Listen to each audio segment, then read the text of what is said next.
cheerleaders, and everybody to the spirit line.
Okay, everybody, welcome to the Bachelor Field, Canoe, Alabama, where the Escambia Academy Cougars are hosting the Clarke Prep Gators from Grove Hill. This is the second round of the AISA playoffs. Tonight's team will be playing in Troy next Friday for the state championship. And it's great football night. My name's Blaine Chastain, and we are ready to go. We've got seniors on the field. Going to be Kainoa Gumapak, Trey Lee, Cameron Armature, and Chris Brown.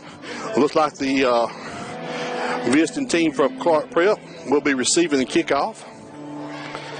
They'll be defending the north end zone.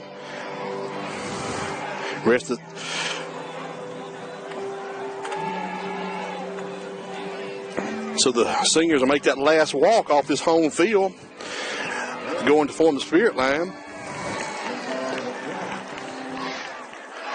And we're ready to get some football playing going on. I want to take a time to say thank you to all the veterans that's ever served in any military service, any form or fashion. And we thank you so much. Without your dedication and your sacrifice, we would not be here tonight in Canoe, Alabama, playing football. So here we are, ready to play some football. And either way, this will be the last time that we will be on the Bachelor Field year 2016. Will we have one more game in Troy, or will this be the swan song of the 2016 season? This will be my last time to broadcast a game from Escambia Academy at Bachelor Field. I hope we got one more in Troy. But it seems like a long time since 2009 we started this. Well, here come the big cats out. There's a train horn, there's a smoke, jumping at the sign, and here we go.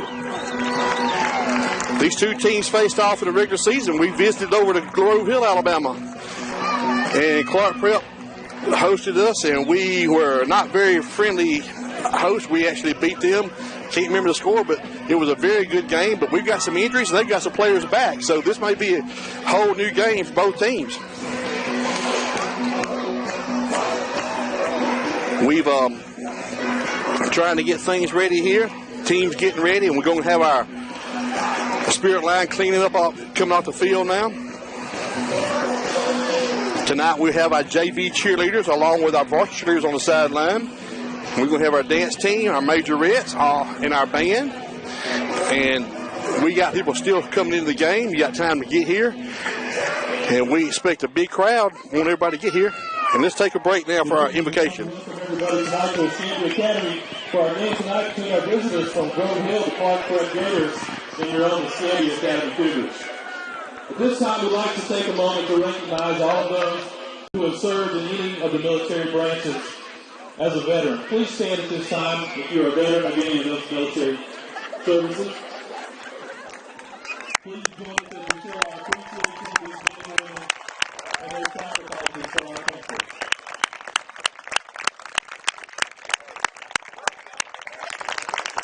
At this time, I'd like to ask everybody else to please stand for tonight's invocation and our national anthem.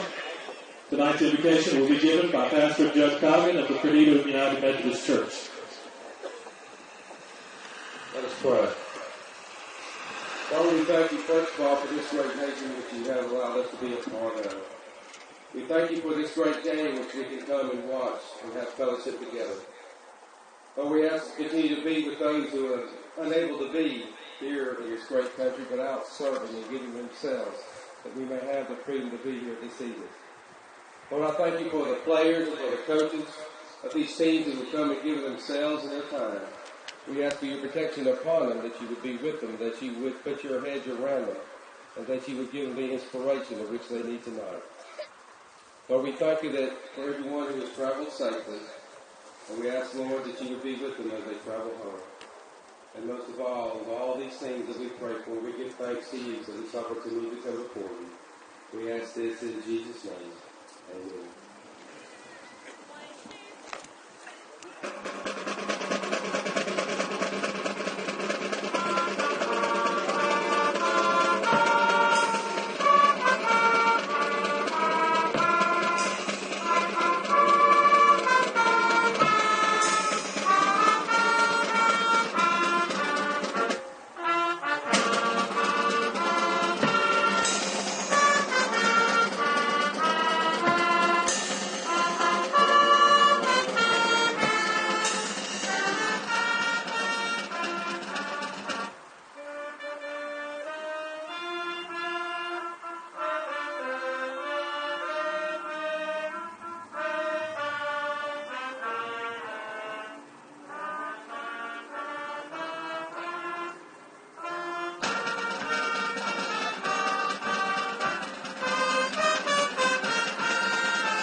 All right, national anthem played by a band, and everybody's ready to get a little football going here. Weather's great, no wind at all. Temperature is probably about in the high 50s. I tell you what, it's been a great week. It'll be a great week to cap off with a victory here for the home Cougars.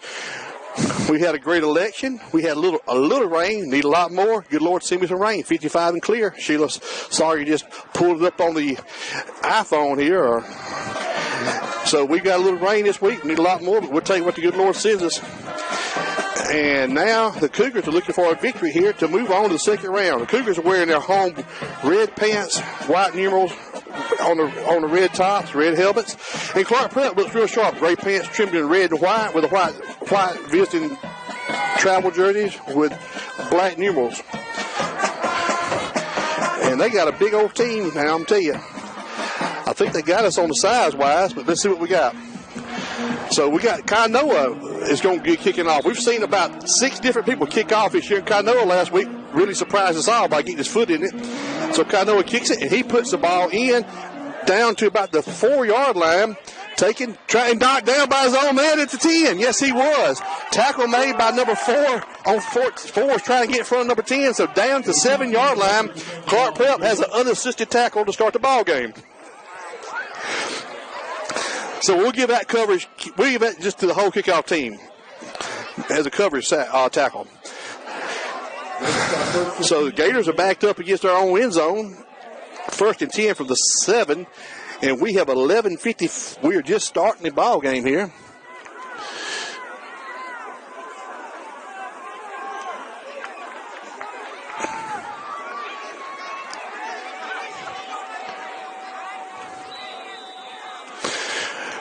And we've got a timeout or a flag. I don't know one.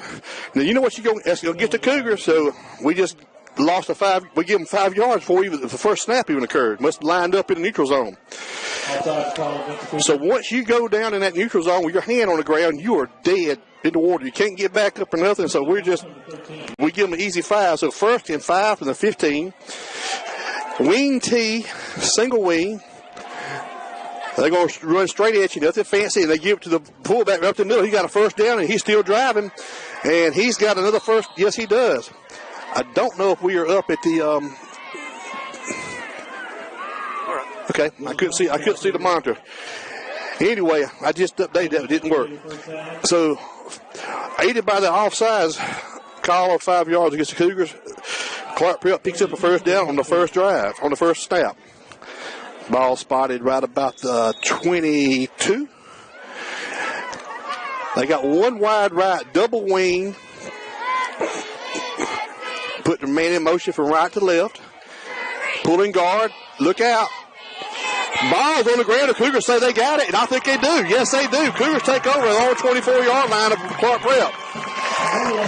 I've seen the old pulling guard coming this side here, and I'm telling you what, follow that guard. He'll tell you where the ball is going to go, and the Cougars busted him up right there. Yes, they did. So Cougars take over 1st and 10 from the Clarke Prep 24. And what a statement this will be right here, folks, if they can make a touchdown off of this short field. We're going to go I-back field? No, we're not. We're going double tight end with Williams and Carpenter as your tight ends. Kainoa's going to be running a pistol. We're going to have Trey sitting behind him, and receiver Flavors and Campbell split wide both sides. Trey right up the middle, trying to pick away, and he is held on, and he might have a yard. I don't know if he got back to line of scrimmage. Number 15 penetrated somewhere and grabbed Trey's ankle and would not let him go. And we've got a flag against the Cougars, looks like, again. Holding against the Cougars, and we didn't hold good enough because they tackled us in the backfield. If you're going to call it, if you're going to do it, boy, make it count. So 1st and 20 from the 34. Trey's checking out. Chris Brown checked in.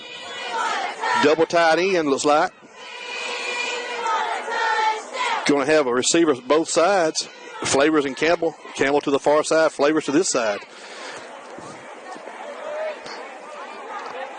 Armature is your center.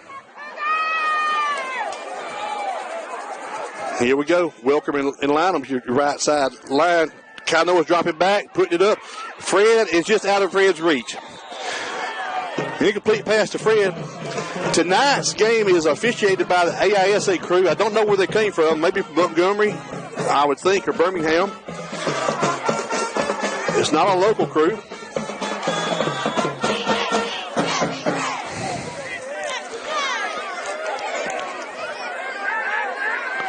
So we're looking at 2nd and 20 now.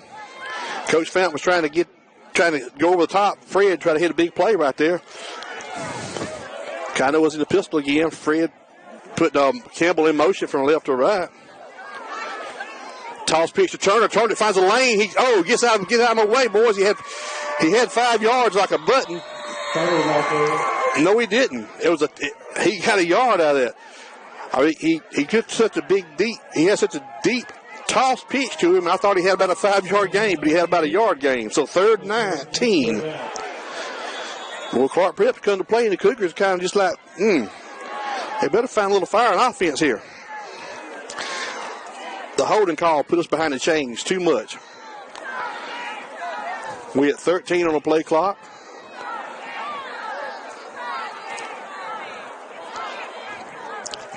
Pistol formation. Toss pitch, left, right in. Made a man miss, hurdles, and he's going to be short of a first down by about 12 yards. We kind of in that Netherland. You're too close to punt, too far to kick a field goal. Oh, yeah, we're going to go for it. It'll be 4th and 12, or 4th and 13 from the Gator 31. And I'll tell you what, the defensive is, they're just, they're stingy right now, not letting the Cougars get anything rolling here. Cougars, you got to remember what got us here. Backfield. No, I'm sorry. Pistol, heavy pistol to the left. Quarterback toss to the left. He's trying to get to the 8. Number 8 makes it to the corner. He's got his first down. He does. He has a touchdown. No, he does not. I'm sorry. Out at the 4-yard line, and we got a ref down over with him. We pitched it to Pat McGee around left end, and he got the edge, got the corner, and I thought he had a touchdown. He's down at the, I'm going to call probably the 4. So first and goal from, let me see what they're going to mark it. Get our world-famous chain gang to set up over here. Yep. Right at the 4-yard line, looks like. Now we go wishbone. Kainoa's under center, double tight end, wishbone formation. Give it to Brown. He's trying to find a hole. He cuts back. He gets to Grant. He dives in for a touchdown. Yes, he does. From 5 yards out. Chris Brown took the right halfback, took it over the left side, saw a lane open back to his right, planted his foot, and just went low and just dove in there for a touchdown. So Chris Brown scores from 4 yards out, making the score 6-0. All set up by a fumble recovery, which was really set up by a 4th down and 13-yard run by Pat McGee. So Kainoa will put toe to leather and kick it through here. Spot, snap, big kick, and you got to give me one for that. Yes, you do. So Cougars are up at home with 9:35 left in the first quarter. Cougars strike first, 7-0.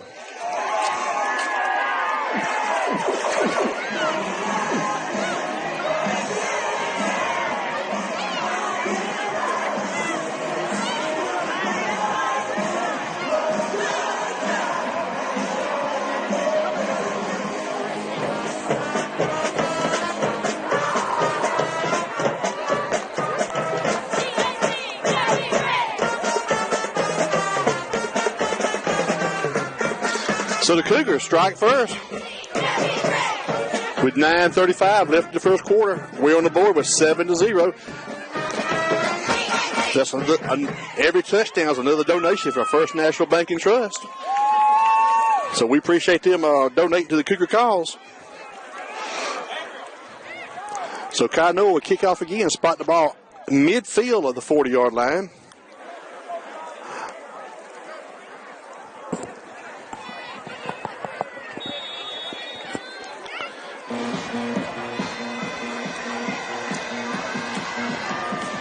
Ball's up, back deep, and taken again about the 5-yard line. Trying to get to the far side, trying to return it down their sideline, and his legs are cut out. I'll be right there by who? I think that was Jamie Welker, number 53. Ball spotted at the 15. Yeah, Jamie Welker made that solo tackle when it cut off, when they kick off.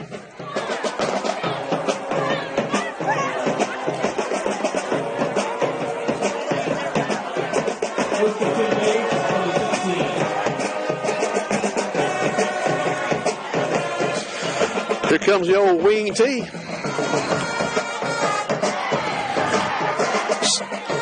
They're going to run a single wing to the right this time. Pulling guard, give it back over the right side. Ooh, hello! Welker, Brown, and Associates made that tackle. I mean, he got. If you never played against a wing tee team, it's very disheartening if you can't follow the leads. But if you'll follow that guard, he'll tell you where the ball's going to go 90% of the time. And they had both guards coming to this side, and the Cougars defensed it well. So 2nd and 11 from the 14. Putting a man in motion. Back right up the middle again, and I think the ball's out again. That's the same play where they ran a while ago. Cougars take over. Yes, they do.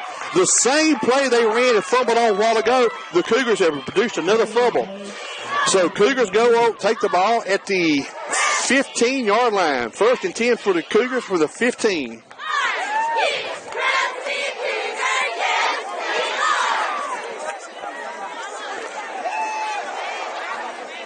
Yes, sir. I was just fit to say that's the same play they ran a while ago where they fumbled, and John Brown, if it didn't happen again. 1st and 15 for the Cougars. We're going to go back. This time looks like we're going to sit up in an I. We've got Carpenter in the backfield. Nope, we're going to go pistol, heavy to the right. Fred to one side, and timeout called by Clarke Prep. So with 8:36 left in the first quarter, Clarke Prep calls their first time out of the game. Cougars are threatening. Do it now. Troy's warming up at center. Sheila Sawyer said, y'all get ready. Troy Fountain's already started warming up to go in and play center. But no, the Cougars are playing short field ball tonight thanks to two fumble recoveries. I tell you what, if you can get 14 points on a team that runs a single wing, you pretty much can control the clock the rest of the game, because it's a good offense to run, but it's not a fast offense to run.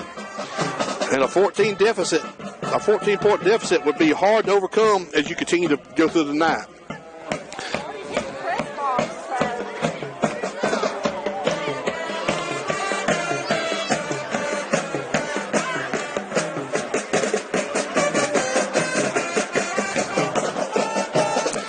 Get white shoes Parker down here dancing. He done quit on me now since I got him on camera. I'll get you full of nights over. Hey,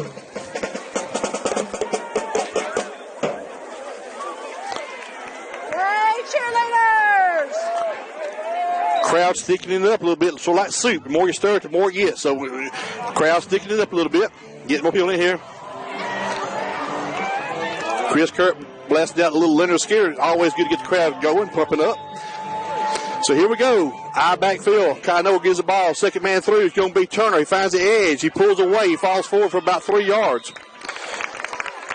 They were holding on to Louis' tail of his shirt. He was trying to pull away. So for the 15 down to the 13. 2-yard game. A 3-yard game.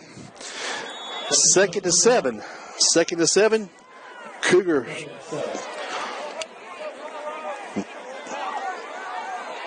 Looks like we're going to end up putting McGee in the slot to the left, along with Campbell wide left. The white hat just told Louis to pull his shirt down over his pads in the back, putting the man in motion again. Turner up over right guard, falling forward for about 4 yards, down to about the 10.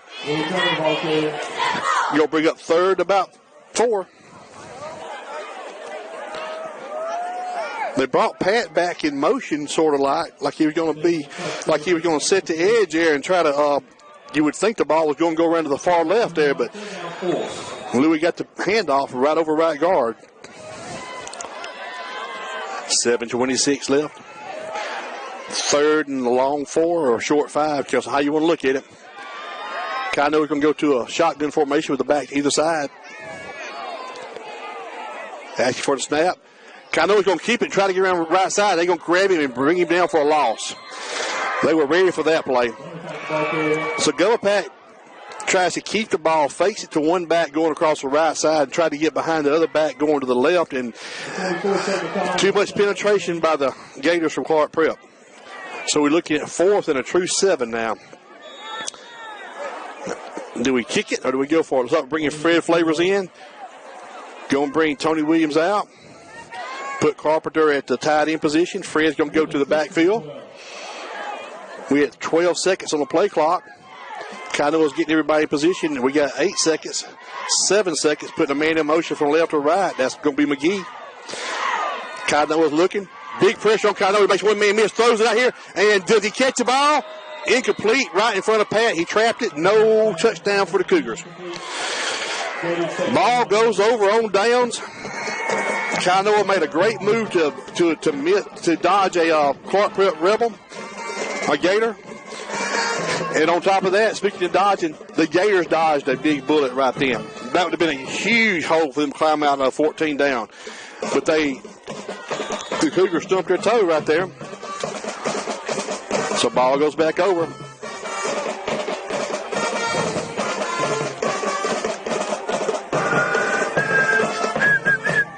Okay, here we go. We need another fumble right here. Double wing, wide receiver to the right. Putting the man in motion. Give it to the man in motion around the right end, and he's going to be stymied. And he might even lost a yard. He's still up, but going backwards. He might have lost a yard on that play. Are they going to call him back to the line of scrimmage originally?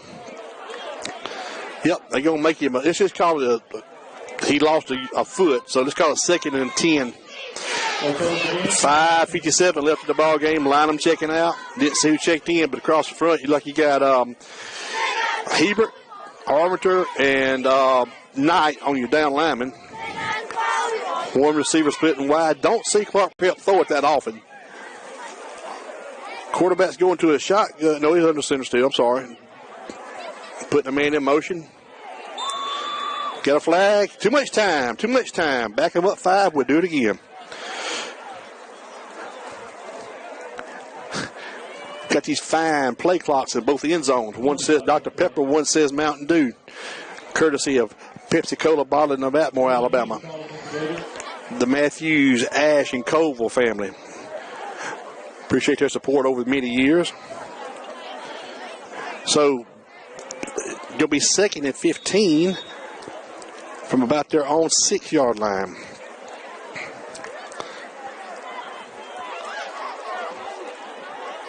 Watch a tight end drag here, boys. This might be just a play they need to throw a ball in. Man in motion.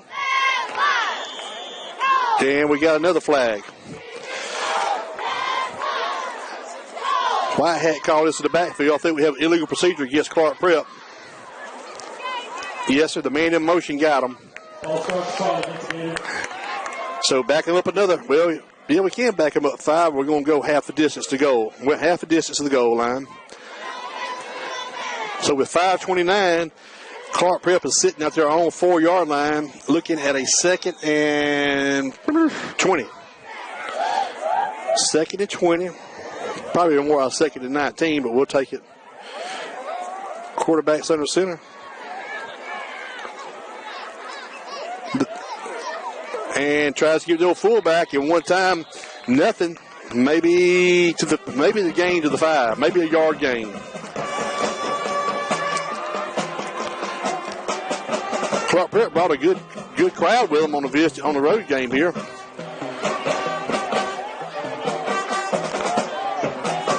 So 3rd and let's call it 3rd and 18 from the 5. They've got to get to the 22 to make it even close.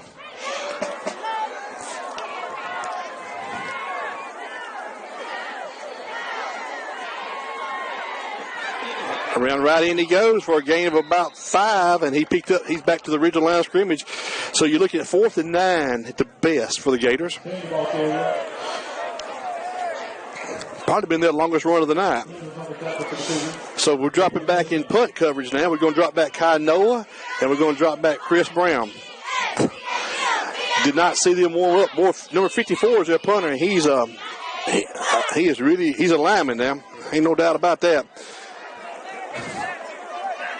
They look a little confused on the Clarke Prep blocking scheme here. Big snap, big rush, and we almost had that blocked. Good sky punt. Look out, Pat. Like to knock him in the head.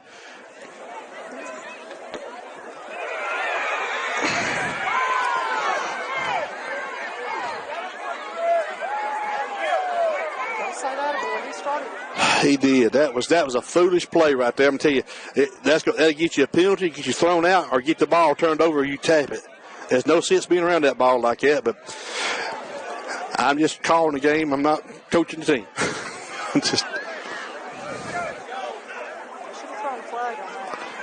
Well, 1st and 10 for the Cougars at the Clarke Prep 45.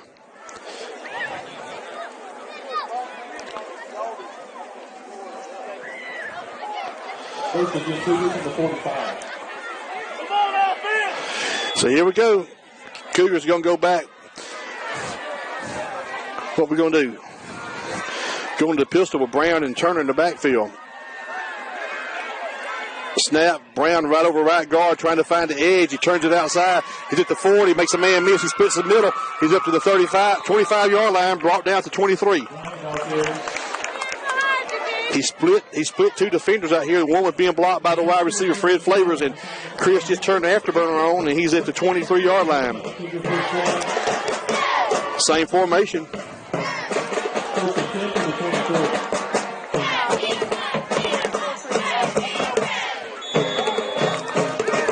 Kainoa's in pistol again. Same play around right side. He cuts it back. Chris is fighting forward, and he is down about the 21, maybe 22. He broke the line of scrimmage over the right guard and tried to bend it back to the left, and somebody held onto his ankle, fell forward for a yard. Play picks up 1 yard. So Cougars get the ball with 3:26 left in the ball in the first quarter.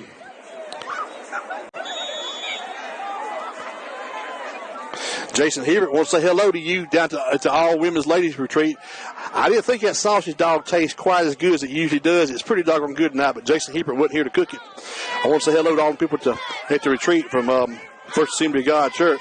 Okay, turnover left guard trying to get around the outside. He breaks away from one tackle. We said another one, and he's still pushing forward, close to a first down if he don't have the first down. Looks like the ball at about the 14, needed to get to about the 14 and a half. I think he made it. Trey broke 3 arm tackles, so third and a yard, less than a yard. Third and less than a yard. Trey's coming out a little. He don't look near spry on that leg. He had a tweaked ankle last week. Didn't play at all. If we can get him well, we sure need to. Chris is going to run your fullback position. Kainoa's under center. We're going to put McGee as your tailback this time. Imagine you'll see the old toss pitch. Nope. Chris Brown pulls it out. It's an option play. Oh, Kainoa stopped him. And yes, he did. Kainoa froze everybody. Kainoa pulled it out of Chris Brown's belly, ran out there, and it was an option play. And not only he faked the ball pitch to Pat McGee, Kainoa physically stopped and stood still and let everybody flow and just zoomed out. For 14 yards out, Kainoa takes the option in the end zone. Great play by Kainoa. Go back up to kick the extra point now. Snap, high snap, and we got a flag. Let's see. Stoppage of play here. Let's see what White Hat's got on call. Offsides against the Gators. So we'll move it up about a yard. I don't think that changes our way we attack this extra point. It does not. We're still kicking. Cindy Vaughn, we sure miss your yell down here too. Snap, spot, and big rush, but Kainoa says no problem for here. So Cougars strike again, making the score 14. 14-0 with 2:14 left in the first quarter.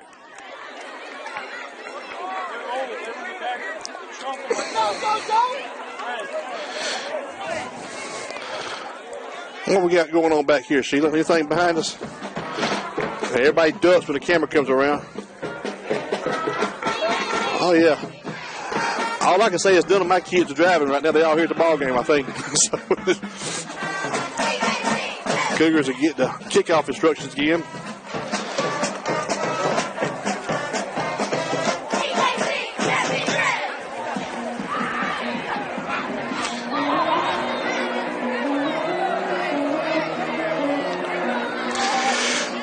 So here we go. 14-0 with 2:14 left, and Kainoa fits to kick it off again, and we're going to try to pin the Gators up against their back.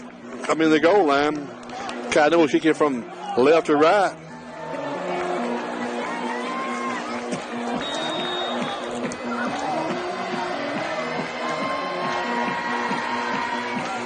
Little knuckleball this time. He's down right there. Yes, he is. He fielded it just like a shortstop. He had his knee on the ground. He come up on the hop, made his crow hop at first. He said, "Well, I'm playing football. My bad." Too much cutties in him. Cannot catch a ball. Nope. Spotted the ball at the 14.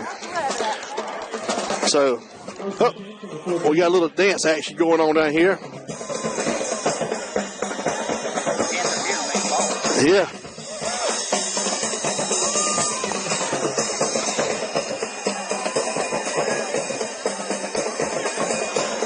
And we're back to live football action. We'll get the fans in the stands later on. Fullback over right guard. He is brought down for about a yard and a half gain.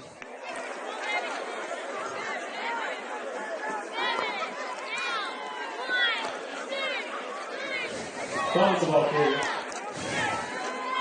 He's the one tackle for the Cougars.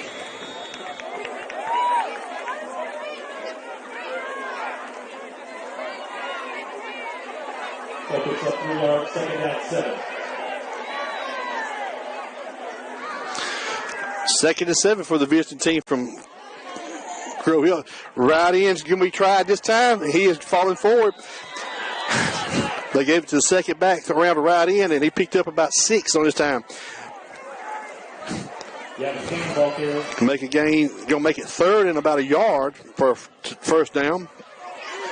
Hebert checking out.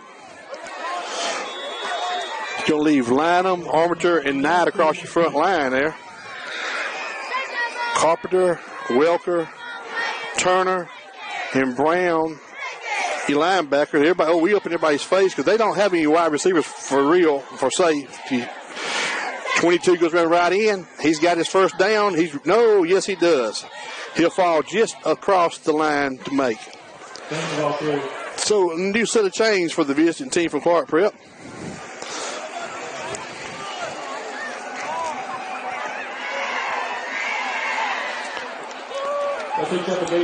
We under a minute. We got 50 seconds left in this quarter, and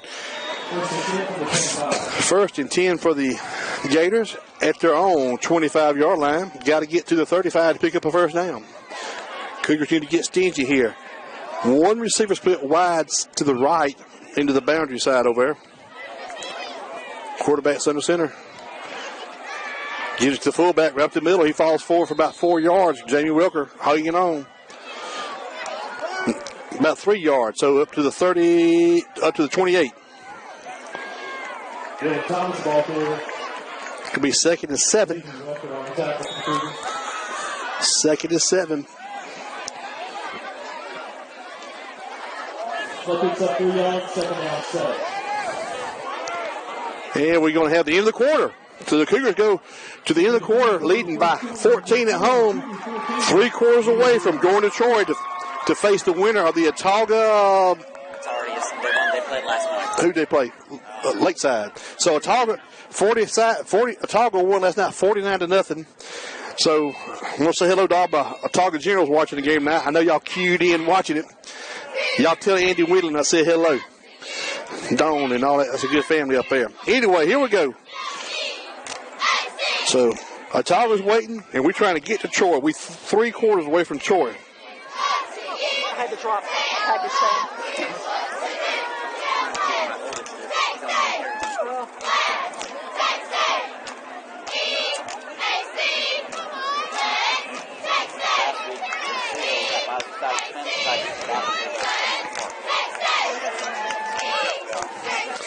Trying to get some scores in for the Marengo Abbeville game, trying to get some scores in from the Monroe Glenwood game.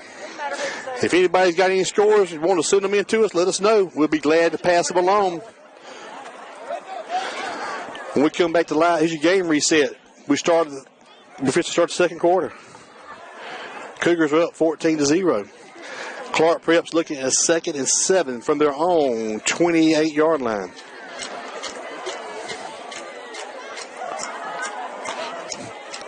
Here we go. Old White Shoes Parker's fit to do it to it this time, I think.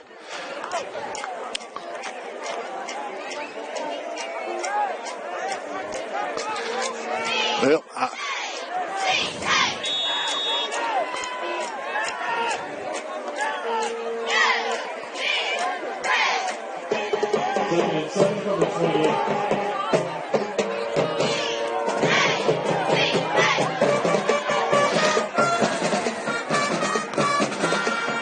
ball going around left end, and he will not make it very far.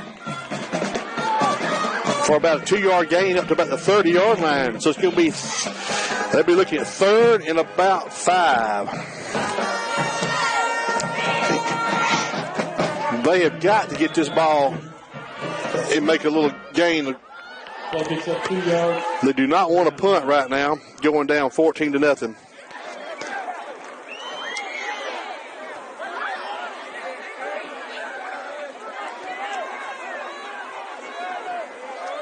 Clarke Prep's yet to throw a pass in this game, or attempt to pass. Fullback blast up the middle. He has bet hard. Yes, he is. Maybe a yard gain to best. They're going to give him the 31. It was a fullback blast, and he got blasted. Thomas the ball carrier. Huh? Whoever that was, gave you the game. That white Pathfinder. Look, you know who it looks? No, it's not. I thought it was Michael Stewart. I thought it was Suzanne and Michael Stewart, but it wasn't. Okay. So here we go. Clarke Pelt be punting again. Had a little short punt last time. Kai Noah's back deep along with Chris Brown. We almost had enough people back here to block it a while ago, too. Let's see if we're going to try it again. Oh, real sky punt. Driving Chris back here, and he takes the ball at the 33-yard line. 34. Well, he put that ball up there. It didn't go that far, but it sure was high. Chris had to make a play and lay down to catch it.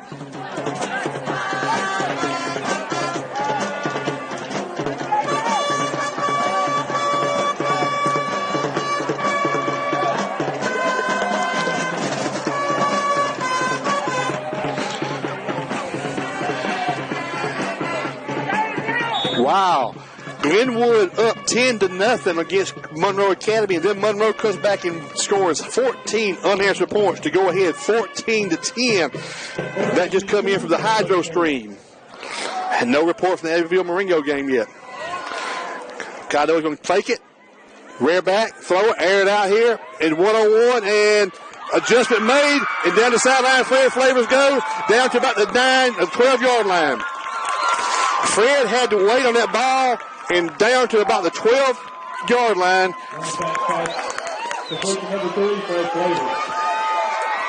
16, let's call it about a 46-yard pass down to Fred.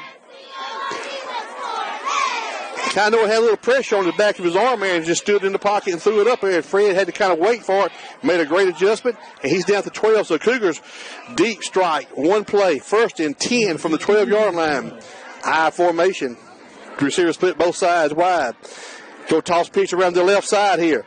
Trying to find something. McGee cuts. He cuts again. He's weaving, and he's in. Yes, he is from 12 yards out. McGee weaved twice and made a cut once, and he's in from 12 yards out. Cougars go up 20-0 after the long pass to Fred Flavors from Kainoa Gumapack. Great blocking, great running, great field of vision by Pat McGee to find the lanes and the cuts. Set his blocks up beautifully. So Kainoa will be kicking going to the south this time. Spot, snap, kick, and another one. Straight on Kainoa. So Kainoa makes the score 21-0. Material.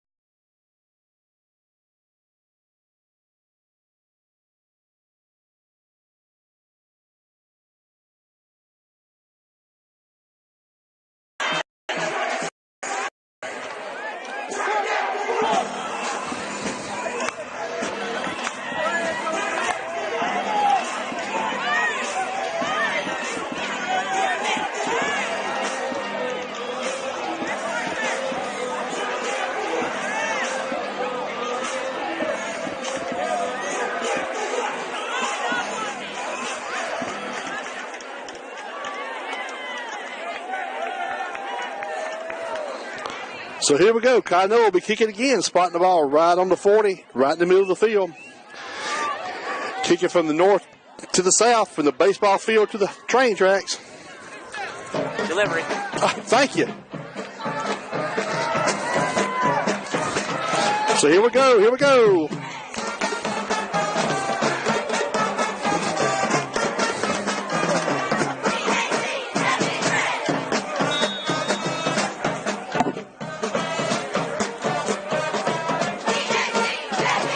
Big toe by Kainoa down to about the 10-yard line this time. Trying to get up the field, straight up the field he is, and he's going to make it to about the 28, 29-yard line.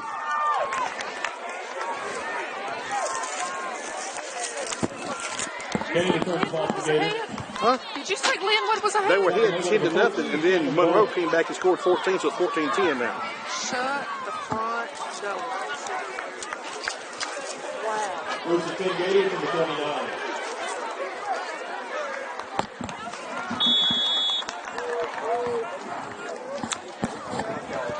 First and 10 for the visiting team from Clarke Prep. Gators going to be looking at first and 10 from their own 28-yard line.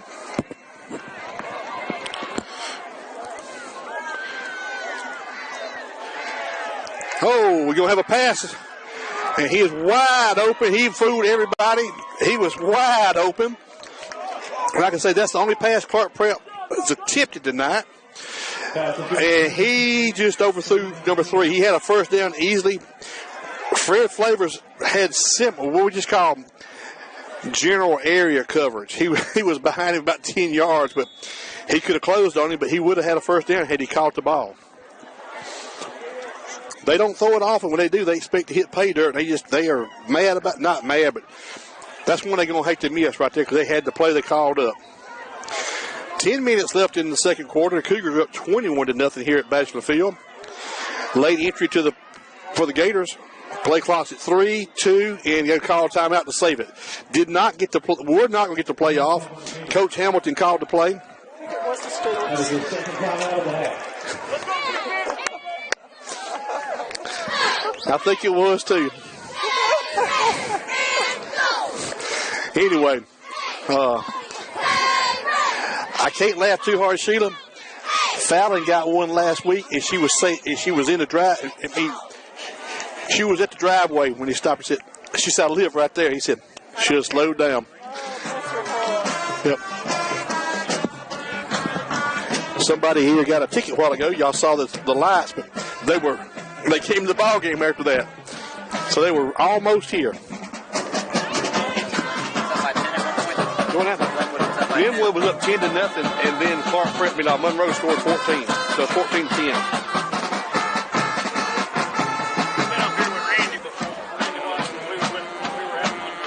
Do it now? Oh, have you? Okay. What's your name? Scott Kane. Blaine Chastain. Okay. What's his number?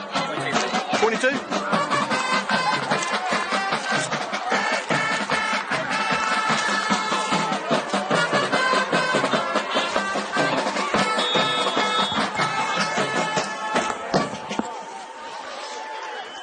New look for the Rebels is throwing. Joe Sleeper play. Yes, sir. They caught the Cougars, a little trickeration. They come out of the timeout, the old sleeper play. 10 men come on the field. Number 11 stays real close to the sideline there. Their quarterback, number 24, just threw it up. And so now we're looking at a first and 10 from the Gators after the trickeration play. The coach Gartman's arguing that the guy wasn't within the field of play. He came inside the numbers and went back out, Gartman's hollering. I'm not going to argue about that play because I've seen it done when I'm on my sideline before. So here we go. Desperate times call for desperate measures. Running right in here to come. He stands him up for about a 2-yard gain, and he is gang tackled by everybody except Joe Carpenter, the only one standing outside the pile. So they pick up about 4 on that, down to about the 29-yard line. Let me tell you what happened on the last play. I didn't get the camera on because I was trying to talk and take a bite of a hamburger real quick there. But they left a player over near their sideline like he was talking to the coach and just threw it up, and he run under it, uncovered. Clarke Prep's going to fake it to one side. Hello! Joe Carpenter and Thomas Knight made a sandwich of him in the backfield. You got a flag on the play on the right-hand side here. Don't know what the flag is, but let's see. They made a sandwich out of Mr. Kane there, Gavin Kane. His dad's working up on the press box, and they just sandwiched him. Holding against the Gators.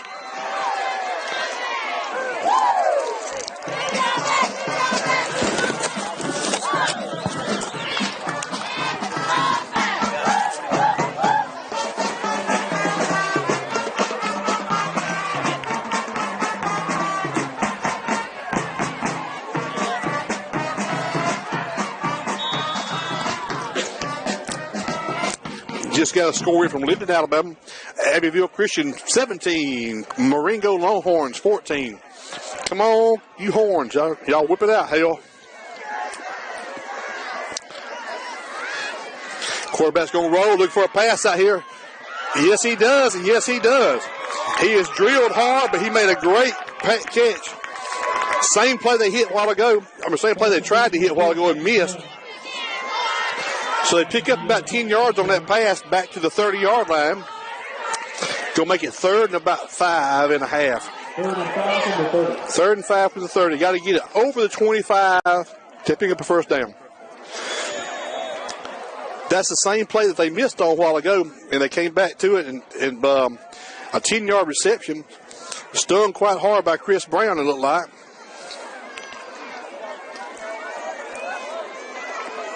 Back to the single wing.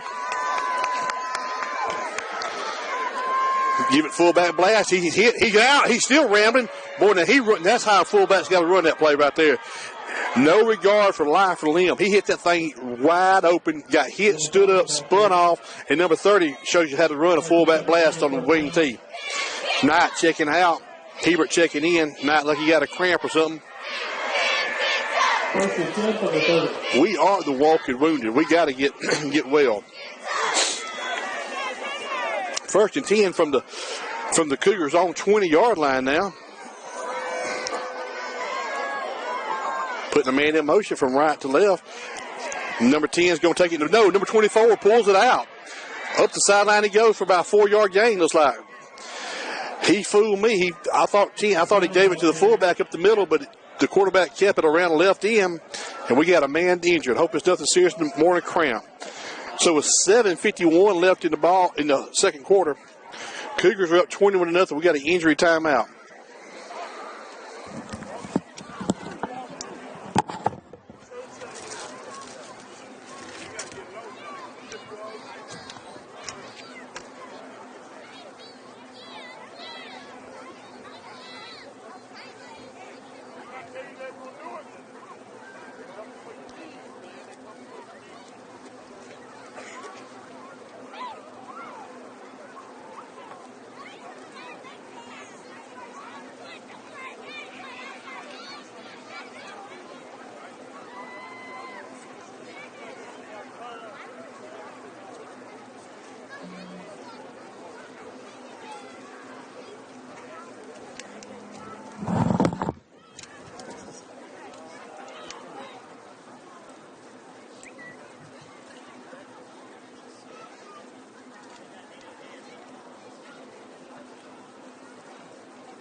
They're calling for the ambulance to come out, and this is I hope it's nothing really serious, but we got Coach JP out there and one of the Clarke Prep people on the sidelines looking.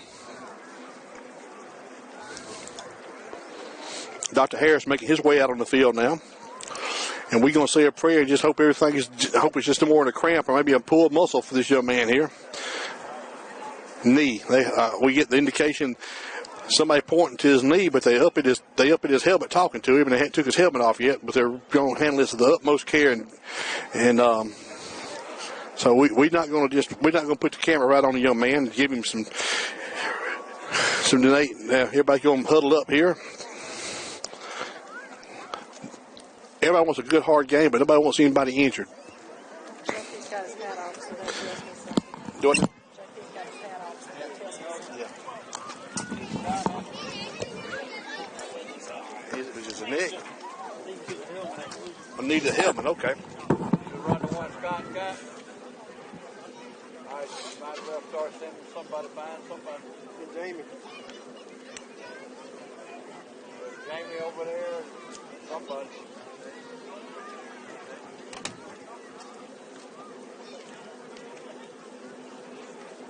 Where you at, bud? Scott's gone.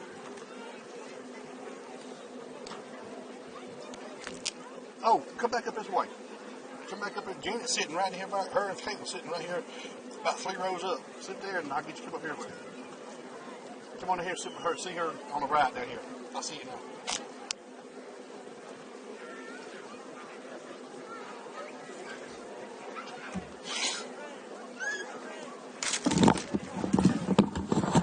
Give y'all some quick scores I just got updated on here. Clarke Prep is, not Clarke Prep. Monroe's winning 14-10, and Abbeville's beating Marengo 17-14 right now. And they have brought the ambulance out on the field here. Never want to see this, but in case it is something going on, we got good people on staff and on hand to deal with it.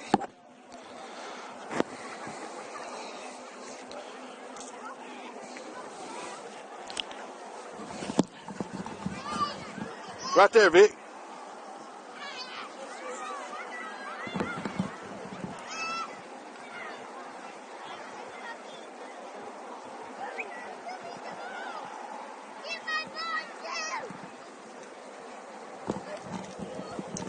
Coach Fountain and Coach Walker making their way out on the field there.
Don't let you go to the other side there.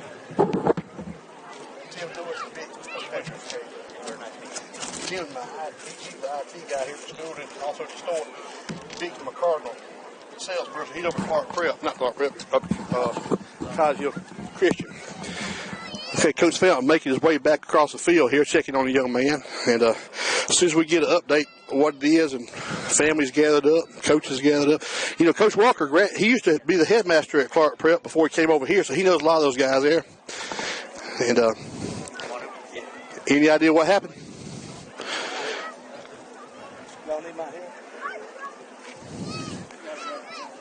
Was that the Kane kid hurt? Oh, was it Gavin? Golly, I didn't know that. Now, that's Gavin Kane down. His dad was up here just talking to me. He used to be at Monroe Academy. Now he's over at Clarke Prep. Holy cow.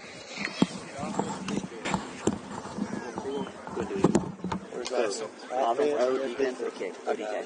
And then once the play's over, you stop. The moment you click stop, it sends a signal. How fast? Can I move it while they're not doing anything? Oh, yeah.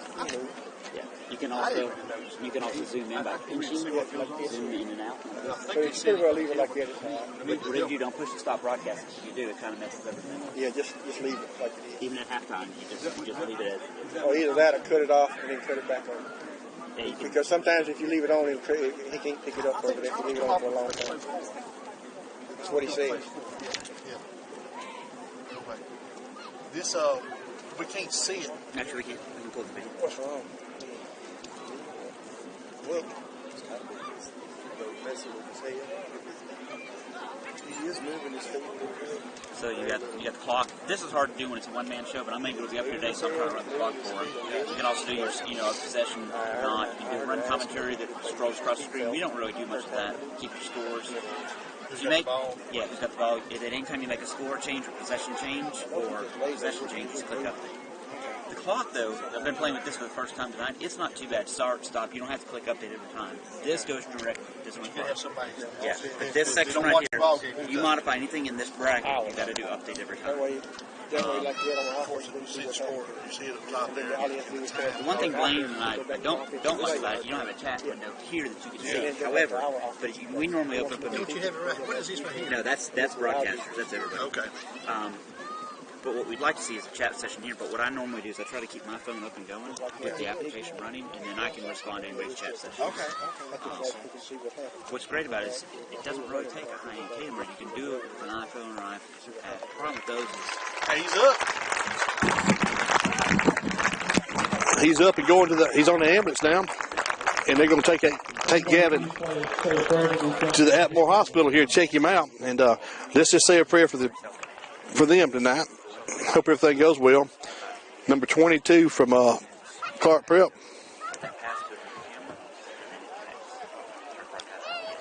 Referee's over here talking to the Cougars, and I imagine they're getting a talking over from the other side over there. There's no cost unless you don't mind losing your videos every 14 days. So $299 a year.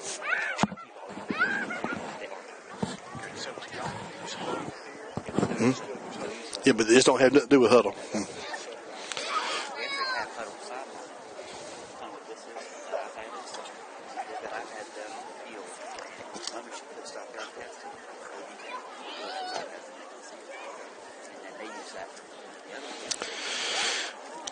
Well, I hope and pray it's just a pull muscle or a tweak, something.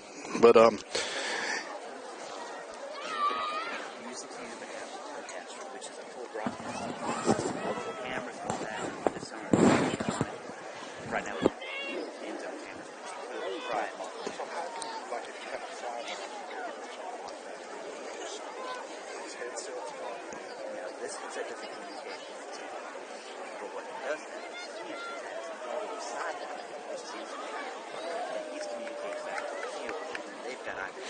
well, now we got to get back in football game mode. Everybody's concerned about Gavin, and we just wish and pray everything goes well. And as soon as we get a report, we'll pass y'all along. And I know y'all all concerned about that. Kind of hard to go back out there right now. You've seen injuries either fire a team up or take the air out of a team. Sometimes the team that's even winning, it just kind of takes a little edge off of them too. So we got to get back in full game mode now and get things rolling here. So you look at 2nd and 8 for the Clarke Prep Gators after the injury timeout.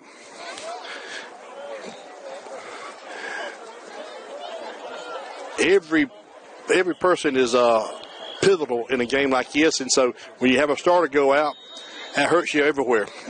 So we got timeout called by the Cougars. We come out of that to a timeout. Did not like. We had some alignment. Coach Gartman wasn't ready for something. Didn't like something he saw.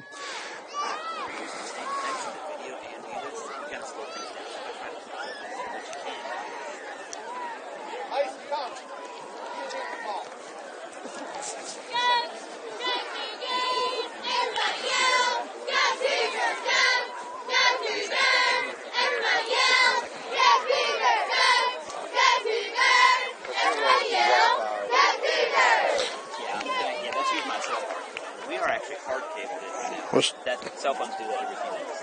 That's not us. Okay. We're actually Cat 5 here to a number. We have a wireless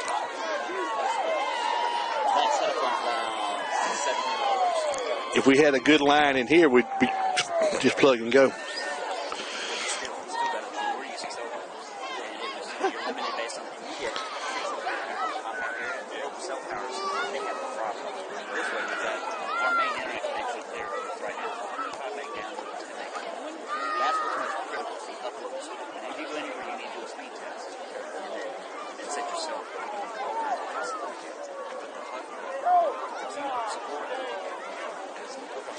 So here we go, back to live football action. Clarke Prep's going to be looking at 2nd and 8 from the Cougar 18. Putting a man in motion. Second back through, trying to pick and find a hole. He found about a yard, found a bunch of Cougars, and it's just a wall of red. He might have got to the 16-yard line. He might have got to the 16, 17-yard line.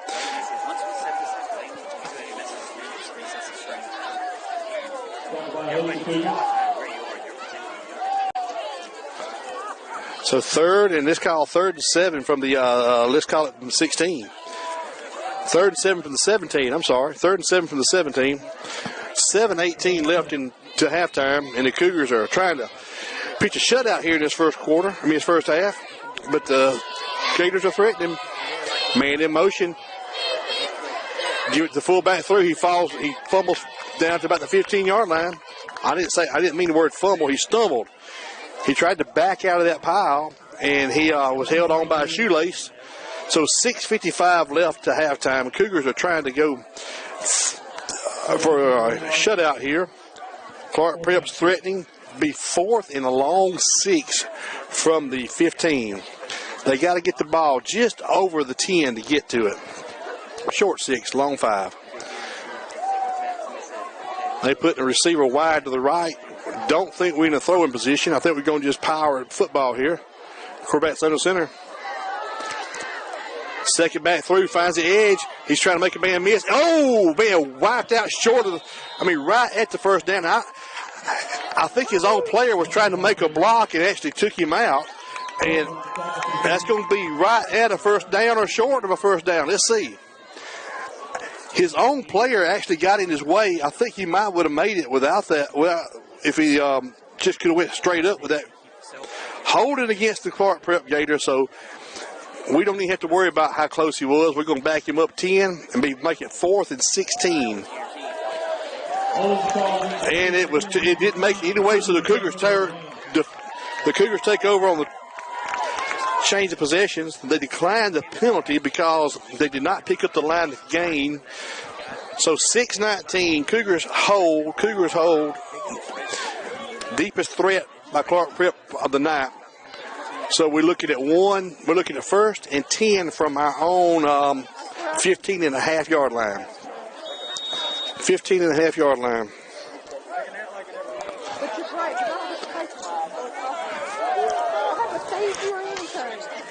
So Cougars come back out on offense. We're going to have Fred to one side. We're going to have Campbell wide right. We're going to have Kainoa going to be running a shotgun formation. Putting man in motion from left to right. Speed sweep to Fred around the right end. Trying to find the edge. He's got the edge. He's got an escort. He is going downtown, pushing, backing across, and down to about the 48-yard line. Fred Flavors had an escort around the right end, and we got the old proverbial hold on the corner up here. Anytime you see that flag on a long play laterally to the line of scrimmage, it's usually going to get a hold. Let's see what we got here. I don't want to be. Everybody's walking back north. They're being blocked by a vehicle in the parking lot. The dark gray Chrysler 300. Holding against the Cougars. Somebody can please move. It's got a handicap tag. It's a dark gray Chrysler 300. You'll please move your car so that family can get out. We've got somebody blocked trying to get out so they can go to the hospital and check on Gavin, and we've got somebody blocking the exit. So here we go. Cougars just wiped off a 38-yard run by Fred Flavors on a speed sweep. So backing this up, half distance to the goal. Going to make it 1st and 16, looks like.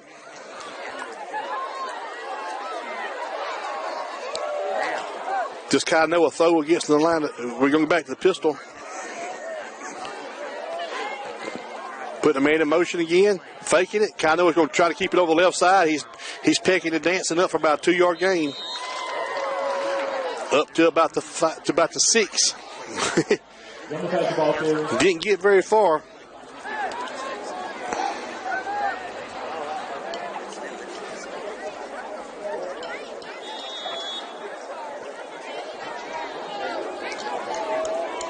So we're looking at 2nd, and they saw 2nd and 15.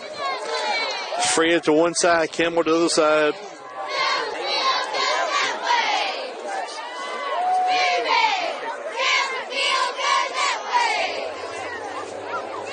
Kind of was asking for it.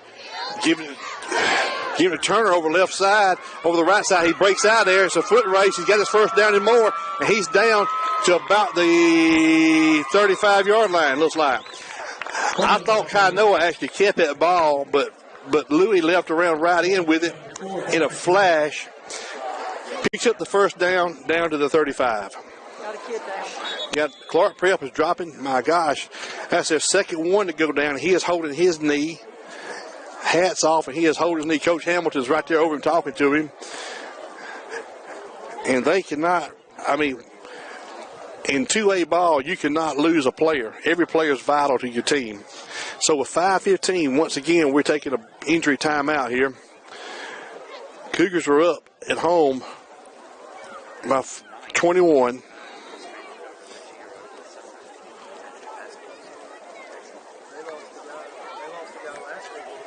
That's right. They got one. The outside linebacker got a spleen injury too, so he's not playing tonight. So they are thin, having the same kind of night that we're having.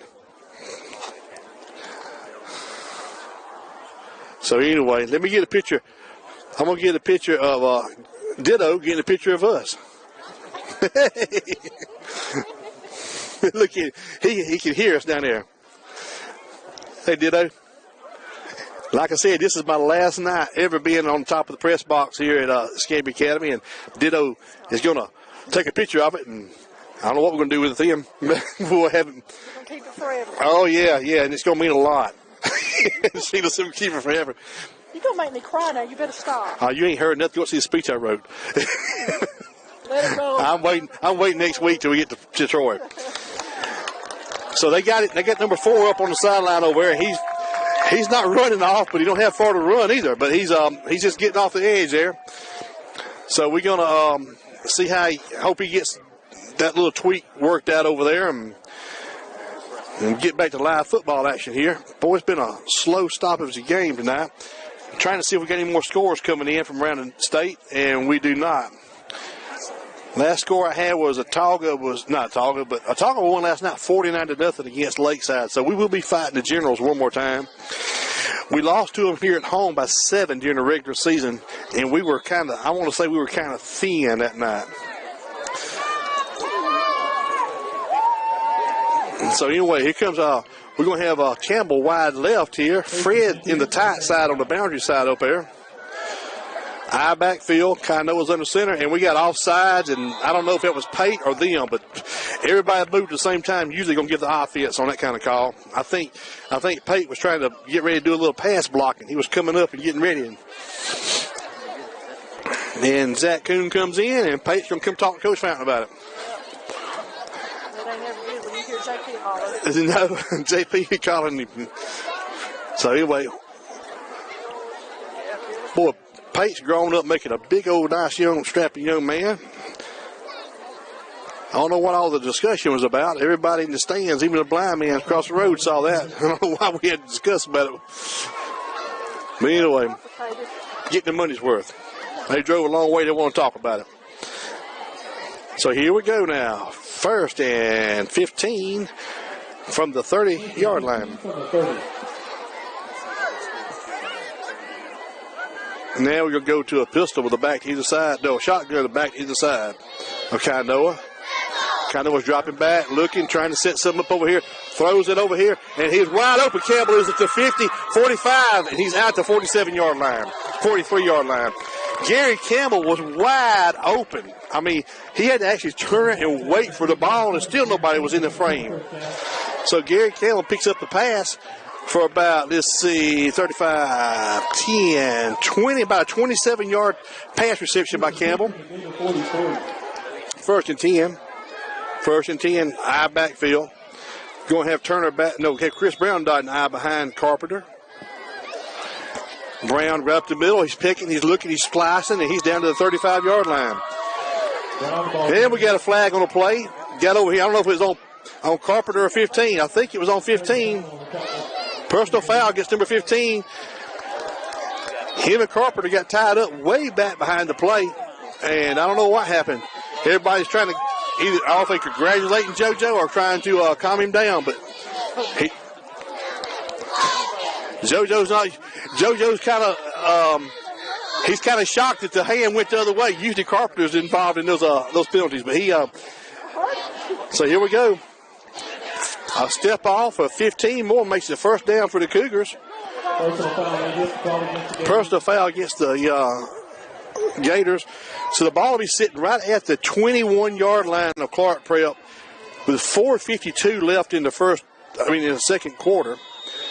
And we're going to stay, it looks like we're going to stay in the, Coach, looks like we're going to stay in the high backfield. Kainoa's coming out, Coach Fountain going back under center. Let's see. Option play, and he gives it to the fullback. It was about a yard gain. Carpenter makes it down to about the 20-yard line. That's the same play we ran a while ago, and Kainoa pulled it out and actually kept the ball around the end for a touchdown. But running into the boundary this time, it looked like Carpenter had the best shot to pick up any yards. So here we go. Somebody's got to stay in. They had a tough division this year.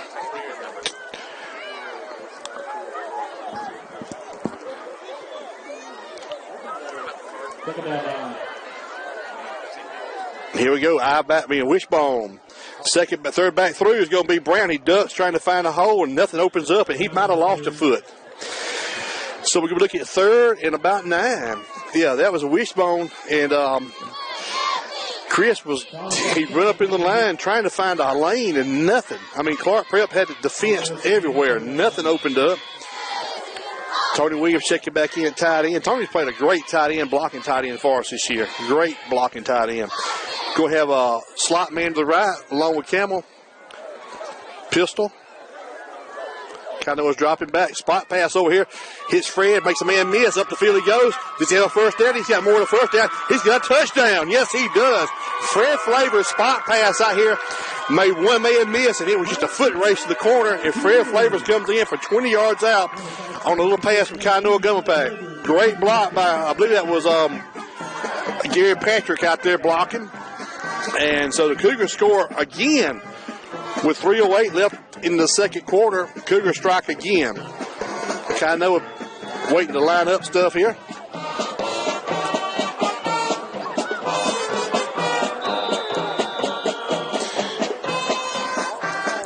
First good cold night we've had.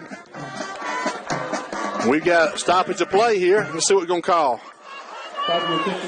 Offsides. Blocking comparison of the injured player in the parking lot with Greg Price at 300. It has a ECHS parking sticker and student parking sticker on the car.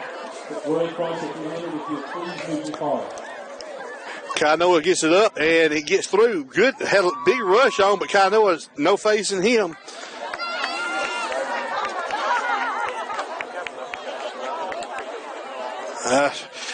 Well, it's somebody from Atmore. He said ECHS. So we need to stop a game so they go move the car. That's what we need to do. So Cougars are up 28-0 with 3:08 left in the second quarter. And I tell you what, the wing T is not designed to come back from this many points. So it's going to be it's a big road to hoe for the visiting team from Grove Hill.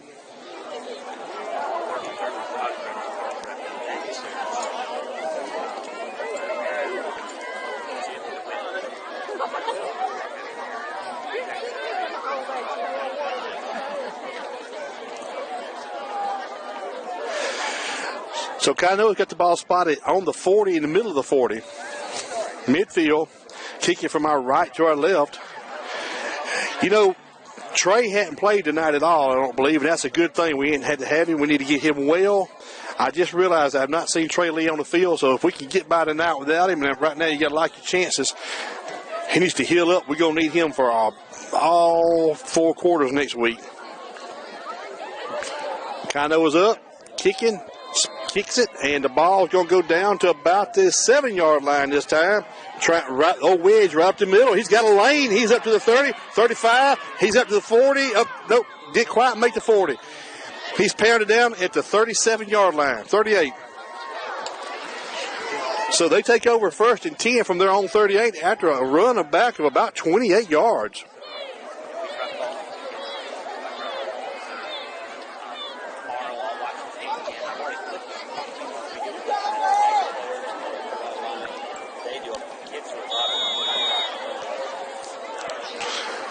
So we got to have a defensive stop right here. Still trying to pitch a shutout for the first half, I mean.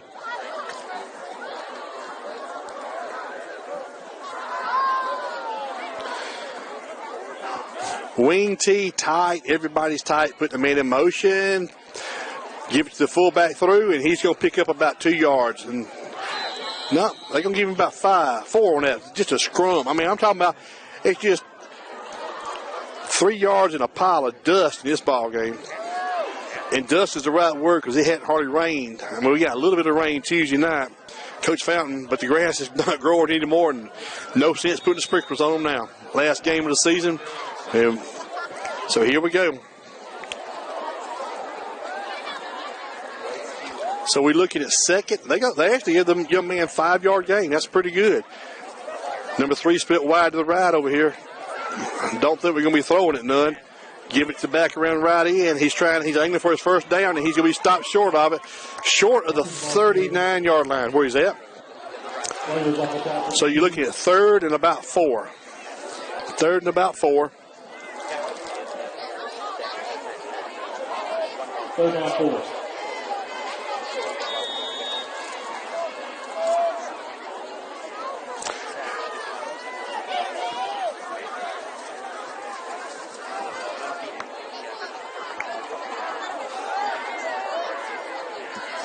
So here we go now. They're going to put the receiver wide to the right left over there. 3rd and 4. Quarterback's going to drop back, look, and just dump it right in front of number 10. James Welker had coverage on number 10, but it was just a bad throw. All it was. I don't know if he'd have had the first down or not, but so you're looking at 4th and about 4.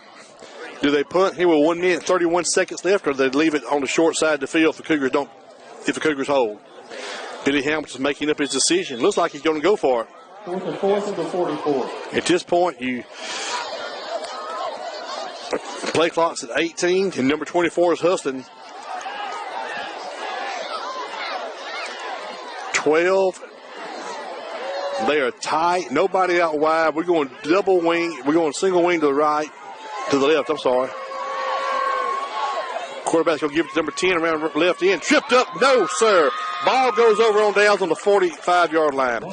So Cougars take over with 1:26 left to halftime at the Clarke Prep 45-yard line. Randy Watson just sent me a text and said that Monroe is up 28-10 at halftime. So like the Vols are going to be going to Troy next Friday. I'm hoping if everything holds course, we'll be there with them. And if we get Marengo there, it'll be a trifecta for us. All right. Kainoa's going to go to the shotgun with the back either side. Receiver split wide with a slot man this side. Kainoa's going to throw it over here. Hits Fred. Fred makes a man miss. He's got his first down. It's a foot race. Fred's going to the house. Yes, he is. Nobody blocking the back. And in for 45 yards out. One play strike. Fred Flavors. All he did was make that first man miss. They had man-to-man coverage, and it was a foot race down the right-hand side of the field over there on the far side. Go back. He gets credit. Kainoa gets credited for a 45-yard touchdown pass, but really it was about a 12-yard dart, and then Fred made everything else on his own. He just made everybody miss and go down the field. So here we go now. Kainoa, after he throws it, he's going to kick it. So with 1:15, Cougar strike again. High snap down by Dahl, and the kick is up. And I mean, Kainoa hit the power line this time. Holy cow. The last time I saw a ball hit the power line was in Bessemer, Alabama, about 7 years ago, and it knocked the power out. they called the game. We got on the bus and drove home, and we was all glad for it. We lost the game 7-0, but it did not count against our record, and we went to the playoffs the next week. So, and it was storming too. So we were best kick I ever saw.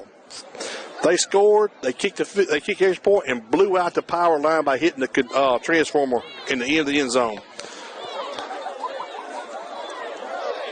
So I imagine somewhere after this halftime we'll get one good series, and then Coach Fountain's going to start working his some of his young guys in and let these guys that's tweaked and dinged up a little bit rest. So Cougars are up 35-0 with 1 minute and 14 seconds left in the first half.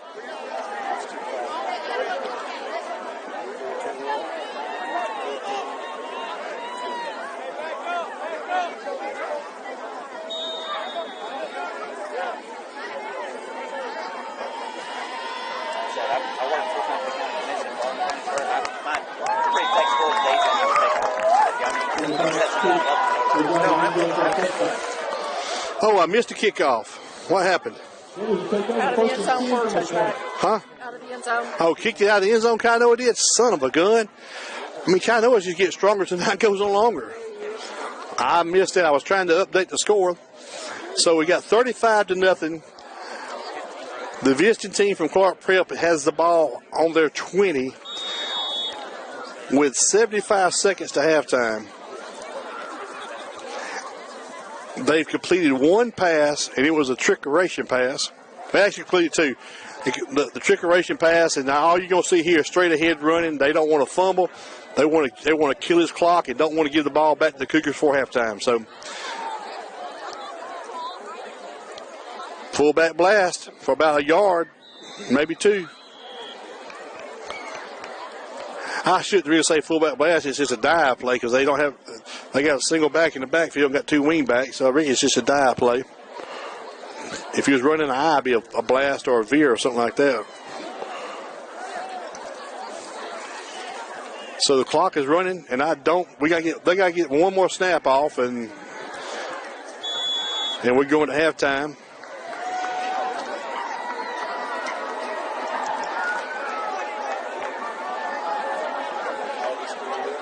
Last night, 49-0. So 33 seconds. This will be your last play. Oh, blown up, and the ball's on the ground, picked up by Carpenter, and Carpenter goes in. Yes, he does. Last play of the half, Carpenter goes in for a touchdown on the, I'm talking about, holy cow.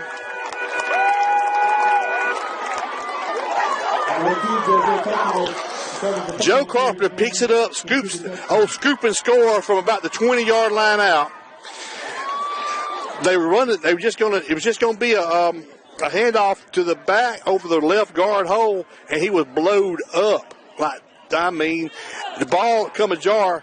JoJo scooped and scored from 20 yards out. Touchdown Cougars, making the score 41-0.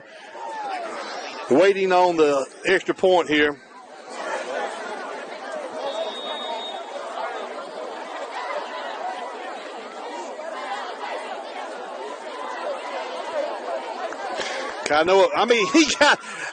He got over the power line tonight. I mean, holy cow! I don't know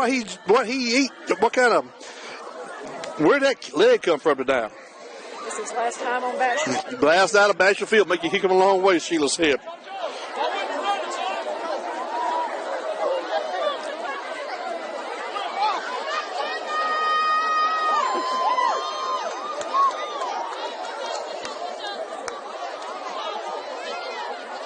And the cheerleaders get to do 7 again.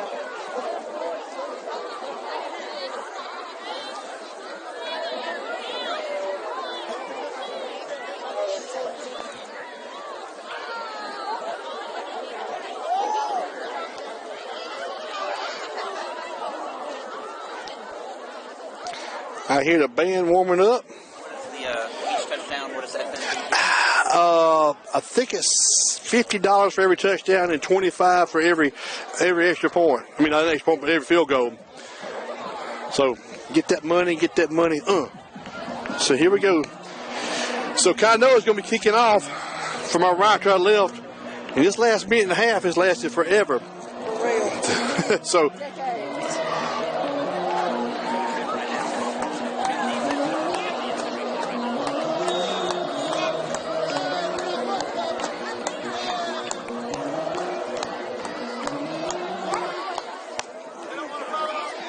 and there's a kick and there's a return and he's up. He's up to the 27-yard line. Up to the 27, so they got to snap it one more time, and you would just imagine the quarterback would hit a knee here and just say, peace out. Yeah. Last time I was in a game like this, I just heard the coach turn and look at me and say, for God's sake, don't lose the keys to the bus. So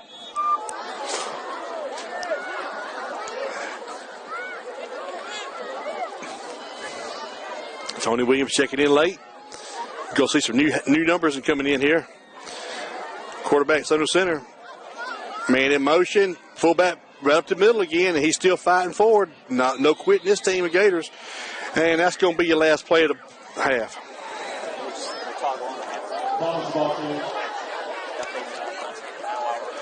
So into the half, Cougars are up 42-0 at home.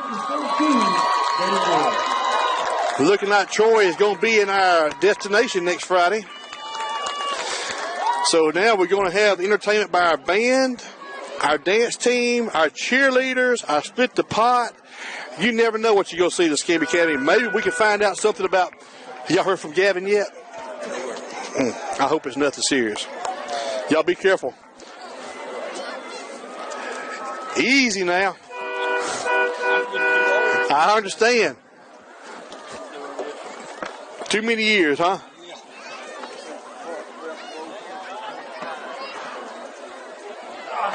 All right, let's see what the band's going to do for us tonight.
Score in Marengo's up 28-17.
The auxiliary director is Miss Mary Blackman.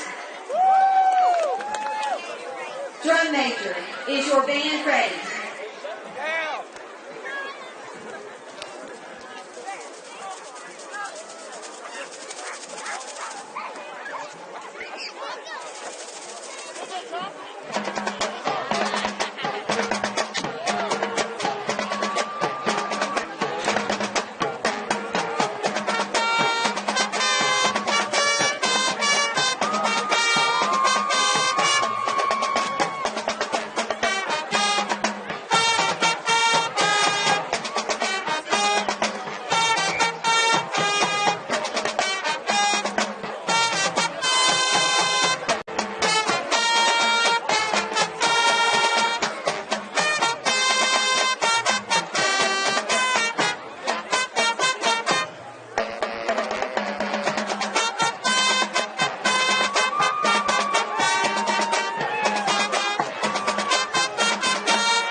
Okay, that was our band, majorettes, flag corps, and do a great job. They're growing and getting better every year.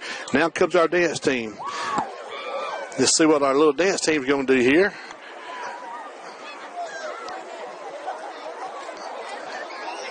These kids all support each other. Cheerleaders support the dance team supports the band supports cheerleaders.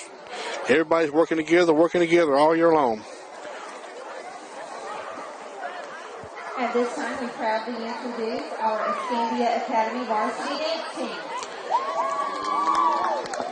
Sophomore, Maddie Clarke. Senior, Claudia Stewart. Senior, co-captain, Sarah Elizabeth McGill.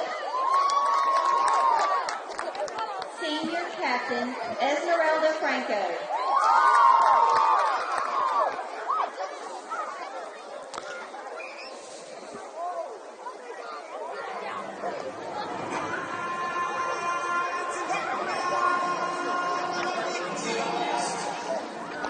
Don't.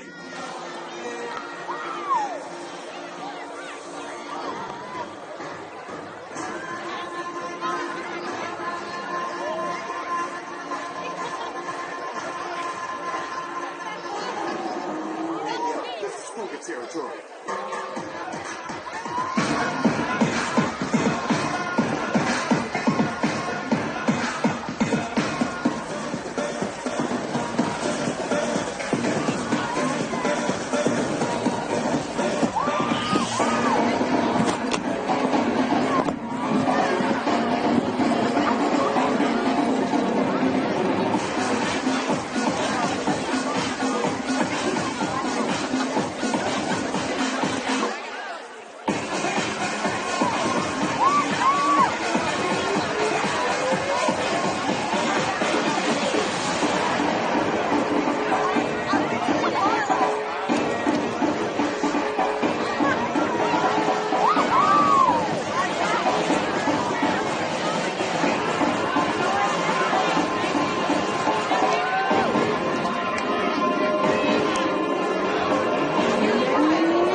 Ladies and gentlemen, may I have your attention, please?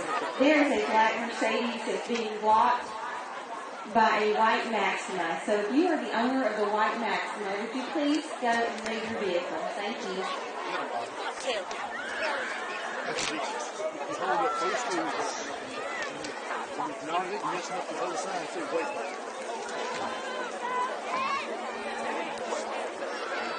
At this time, we would like to introduce our JV and varsity cheerleaders. Starting with our 8th graders, Lillian Bonner. 8th grader, Taylor Wexler. 8th grader, Avery Mills. Maringo is up. 8th grader, Disha Patel. And 8th grader, Gabby Williams. 9th grader, Madison Hammond. And 9th grader, Lily Woods. For the varsity squad, sophomore, Bailey Hale. Maringo's up 28-17 over Abbeville. Sophomore, Mary Thompson Lancaster. That's 14 Junior, Melanie Fournier. Junior, Gabby McGee. Junior, Victoria Sawyer. And Junior, Brandy Wooten. Senior, Senior co-captain, UCA All-American Callie Bird. Senior co-captain, UCA All-American, Pennant Forward recipient, AISA All-Star, and UCA staff candidate, Tanevia Wheeler.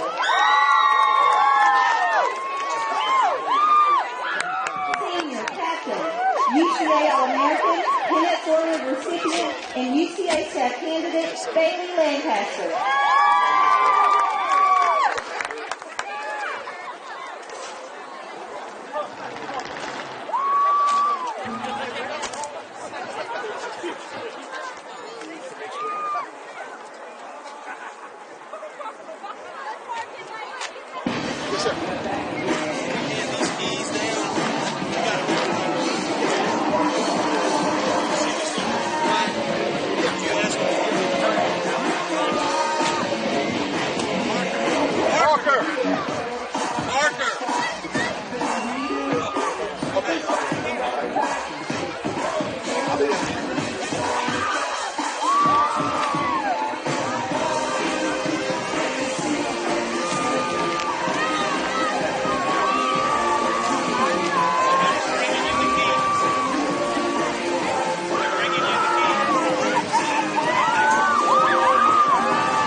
Okay, if you want to split the pot ticket from the cheerleaders tonight, you'll get it out.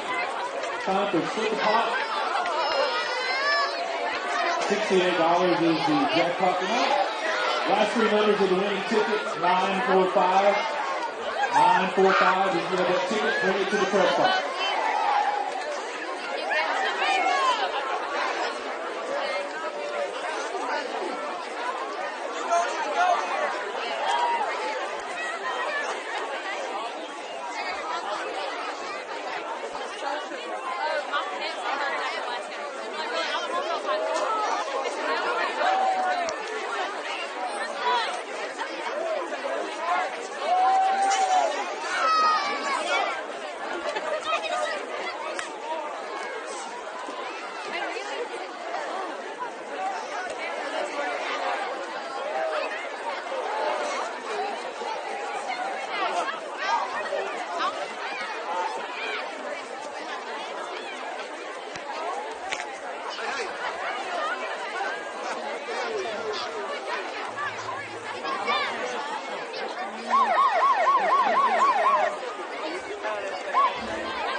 Chris Brown scores on a kickoff of 80-yard touchdown kickoff run, and I didn't have a word to say about it.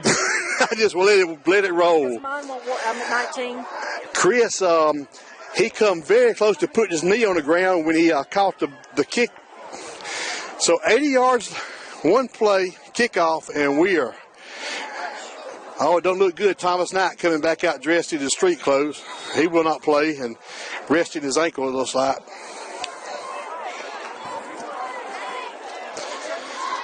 So Chris Brown, we got a block. And Kainoa got upended on that one. I knew they were getting close all night. Hey, I want to say hello to everybody out there watching. Cougars struck on a kickoff return of 80 yards by Chris Brown. The extra point was blocked. Kainoa he kind of got roughed up a little bit. But I want to send a special shout out to my friends. I got two good compadres out there, Steve Allen and Hank Newbern. And they both watching this in different parts of the world. I want to say hello to them. I've always looked up to Steve and Hank. And one day I want to grow up to be Steve and Hank. But they good fellas, and they following the Cougars and following the Gators and checking in with us tonight.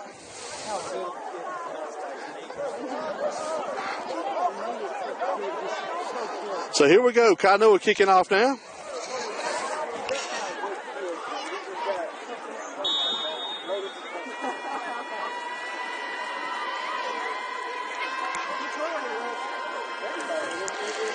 Kicking from right to left. And there we go.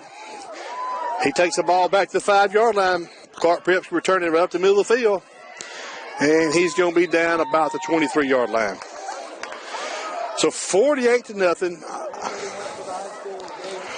We still no report on Gavin from the hospital. I think he injured his neck a little bit, pinched a nerve or something maybe. Band's taking a break. Seeing some new faces out there on the defense, I hope. Don't really have everybody's name down on these numbers, but we're going to go with what we got. Tony Williams, 45, checking in, defensive end.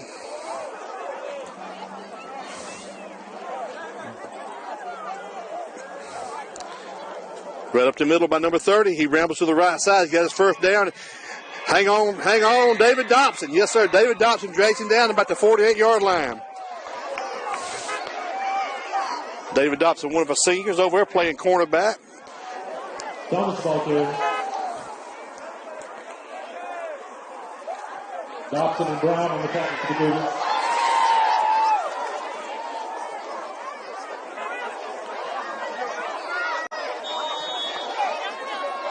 Marengo Academy's up 35-17 with 2 minutes left in the fourth quarter.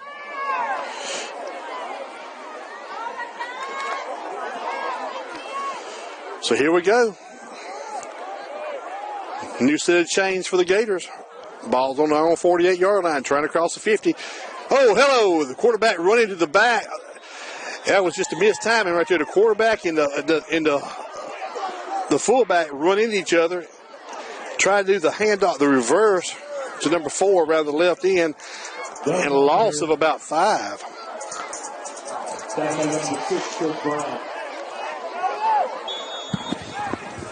Y'all be careful. Second and 14. Janet.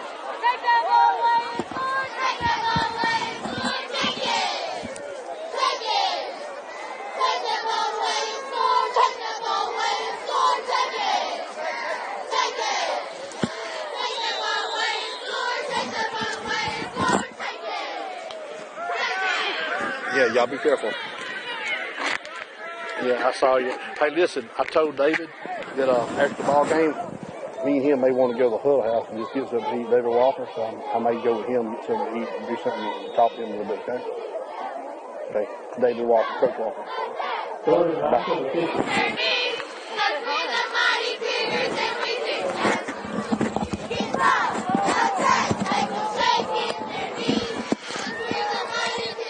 Third and 9. Round right in. He turns it up the field. He got his first down. He does. He's still rambling. He's still falling forward down to about the 35-yard line, 36-yard line of the EA. So here you go. They're driving. They're driving. Ball spotted just outside the Cougar 35. Now, we do have some new fresh jerseys in on defense right now. Cougars are up 48-0 here with 9 minutes, 36 seconds left in the third quarter. It's the 10th on the Cougar 35.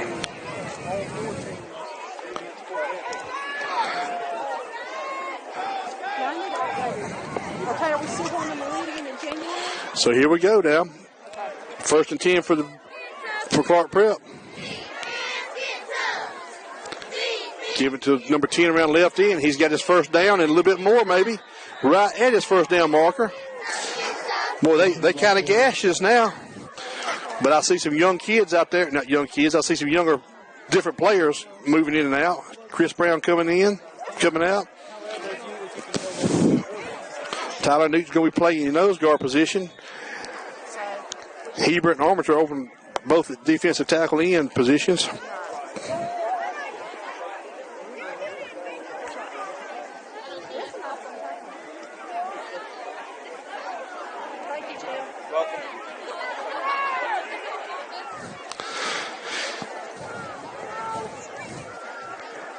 Round right in, and he will gain maybe a yard.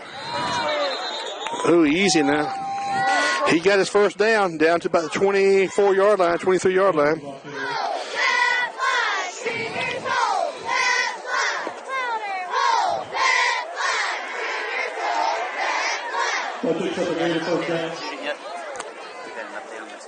Huh? No. Just as soon as we find out something happened to the young man from Clarke Prep, we'll let everybody know. He's at the hospital getting checked out and hope and pray everything's easy when they get there. So 1st and 10 for the Gators from the Cougar 23-yard line.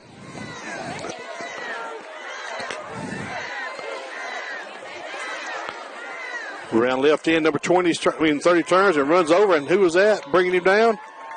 Number 17. I think that's a Daniels. Jackson Bonner. Down with the ball carrier. Jumper back on the tackle for the Cougars.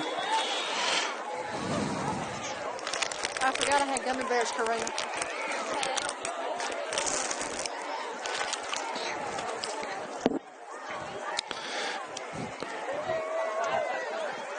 Hot chocolate's a premium tonight here at EA. Out of hot chocolate. Out of hot chocolate. Hot chocolate was a premium. Number 30 working the left side again. He's still pushing. And he's going to be thrown forward for a first down. And we got a late flag. I don't know if that's on. I see Jabe Dahl, number 4, personal foul against the Cougars. Jabe Dahl must have had a little extracurricular activity out back there. So 1st and goal for the Gators after the first down play and then the step off of 15. Goes to the foul call against the Cougars.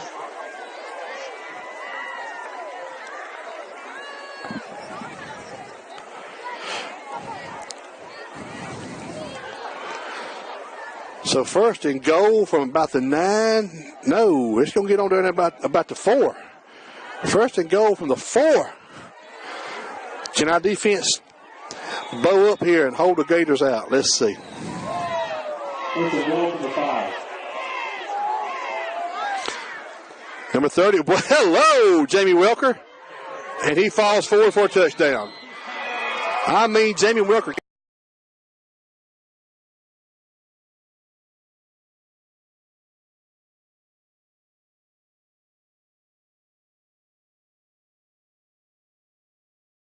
So the Gators try it with 6:55 left in the third quarter, making the score 48-6, awaiting the 2-point or extra point kick. Let's see what it's going to be.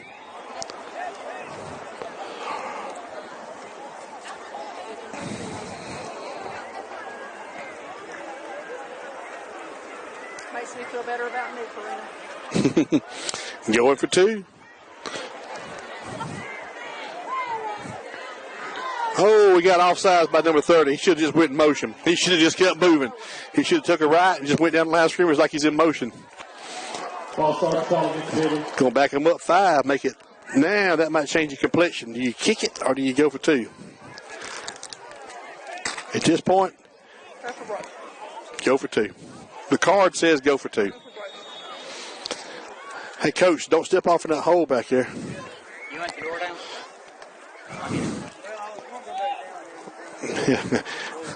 He's waiting on us. It ain't a lot to do up here. I mean, you know, I don't know what you can see that that hadn't been seen tonight. I see Trey and Knight. They're going to throw it over here in the corner.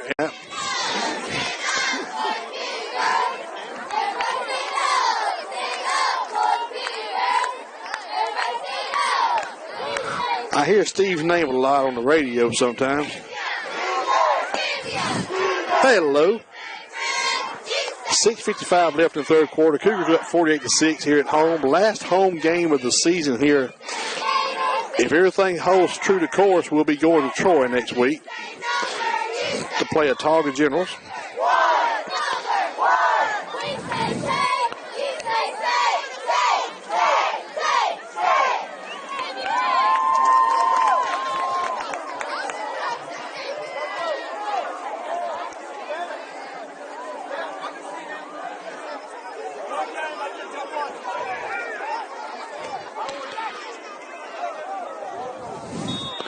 Who's in the yellow? Huh? Who's at the yellow? JoJo Carpenter? Okay. So we got 3 dressing, just relaxing right now. Come on, Charles. Charles is up the middle. He's up to about the 35. So we resting Thomas, Trey, and JoJo right now.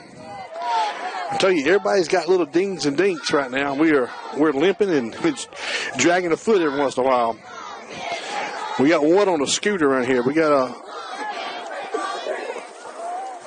our starting fullback for the year's got a broke leg. So, and I see Kai Noah's not going back in the quarterback. Jabe Dahl will be taking us home the rest of the way, which is a great move. Give Jabe some experience. And I'm going to tell you what, no drop off in talent there.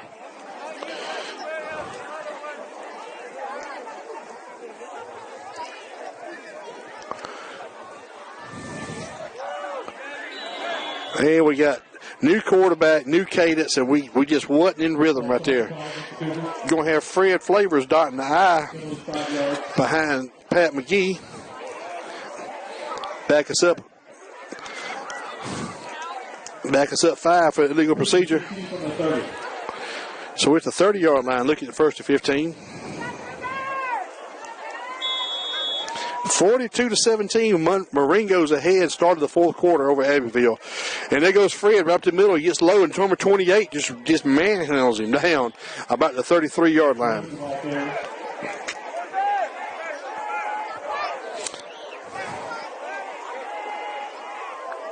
Will Smith on the tackle. He picks up 3 yards.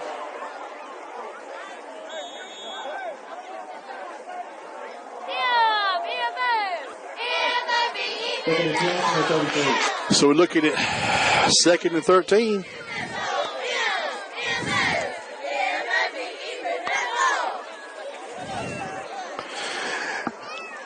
Coach Fountain's milking the clock a little bit, letting Jabe just take it on down about 3 seconds. 2, 1. Boy, that's close right there. Pat McGee up the middle of the field. He breaks away from everybody. It's a foot race. Goodbye. He's got 2 to outrun, and he is going. Number 2's chasing.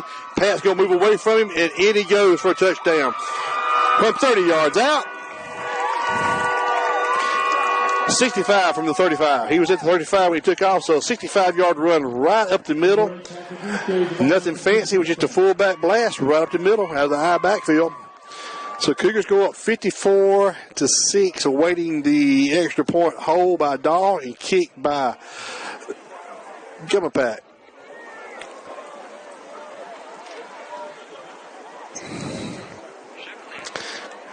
$54 points, waiting.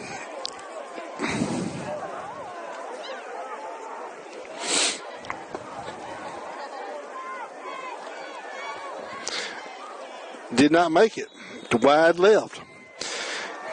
So the score is 54-6 with 5:46 left in the third quarter. Makes the score the Cougars 54, Gators 6.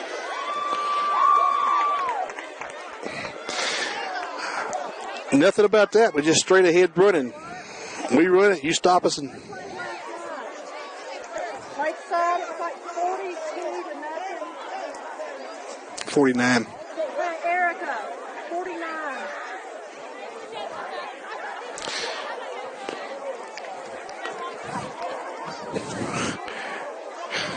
Crowd saying, hey, I'm going to get on home now. It's kind of cool for me, so I'm going to the house right now for some of our fans.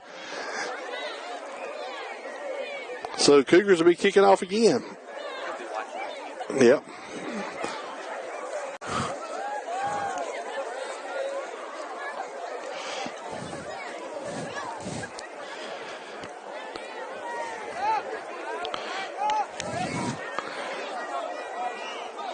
Bayside Academy was in 3A Alabama High School ball was winning 17-0 over Pike a while ago. Canoa puts it down to about the 5-yard line again. They wedge it up the middle of the field. He puts his head down, and he's going to be drugged down about the 23 or 24-yard line.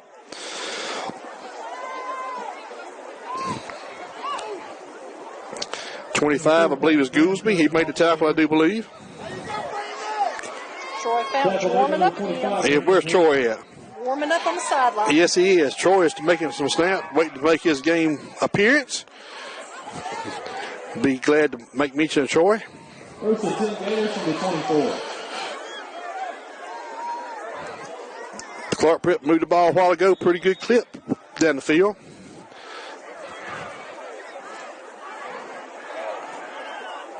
So as it stands, next week, 3 o'clock, Troy, Alabama, Autauga, and EA meet up for the rematch. Around left end, number 10 goes. He's got the edge. He's got a blocker. He's got a first down. He's got about 5 more. He backs up and gets about 2 more, up to about the 42-yard line. Good run by their back around left end. Yes, so if I'm not mistaken, next week's game will go like this. It looks like Marengo will be hosting the first game. I don't know who they'll be playing, but they'll have the first game starting about 12 o'clock. Then be EA versus Autauga in the second game about 3:30. And then the 3A game will be Monroe Academy versus probably Bessemer if I have my chances, my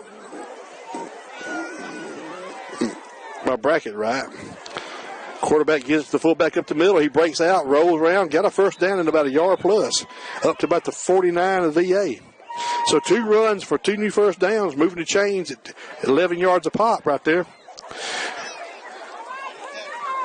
Game clock stops with the chains to be reset. Thomas the ball carrier. First and 10 from the 50. From the 49, excuse me. Dobson on the tackle for the Cougars. David Dobson makes the tackle on the right-hand side cornerback position. First and 10 Gators from the 49.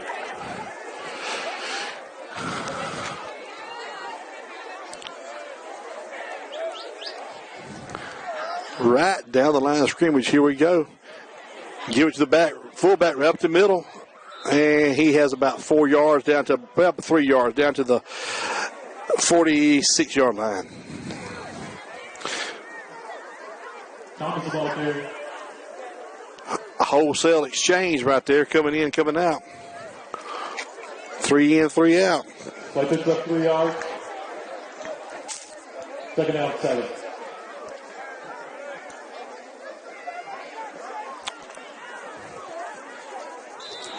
Quarterback, whoa, he says, somebody stop this thing. I didn't get the ball away, and I was sitting here by myself. All sides to get the Cougars. They pick up 5 the easy way. Everybody go! But the quarterback said, oh, I didn't. He said, thank goodness for the flag.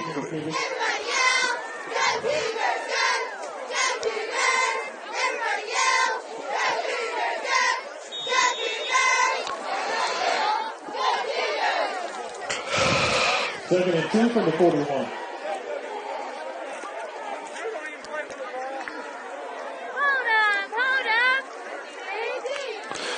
So they pick up 5 yards, make it second and 2.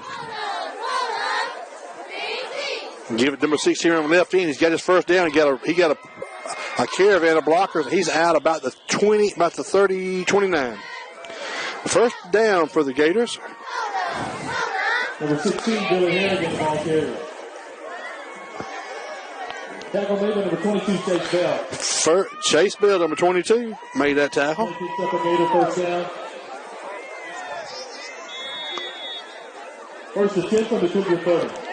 Ball spotted it right at the 30-yard line of EA. First down for the Gators. 3:34 left in the third quarter. Play clock's running, game clock's running.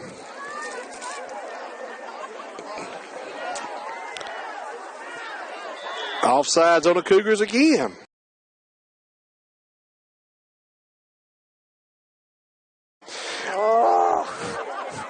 Easy 5.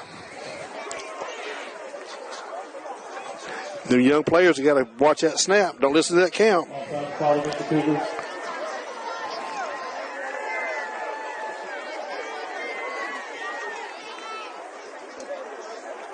you get experience. Yep, got to get it somehow.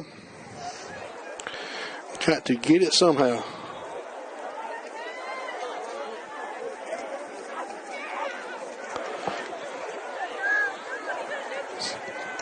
First and 5. A counter play. Hello, Sally. He's got a lead blocker, and he is down to about the 10-yard line, looks like. They're going to call him down about the 12. Gooseby on the tackle for the Cougars. And Goose makes a tackle, and he comes right off the field. Dobson checking on.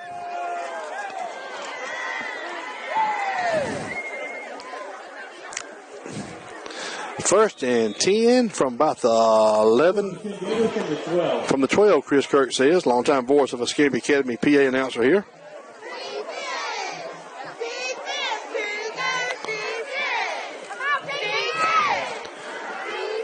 Quarterback will keep running left in. He's trying to get to the angle. He's trying to get to the sideline. Got to the corner, and he's in for a touchdown. Yes, he is. 12-yard run by the quarterback keeper around left side. He was angling for the pylon, and he slipped a foot in and stepped through the end zone. So Clarke Prep scores again. I can't even talk. Huh.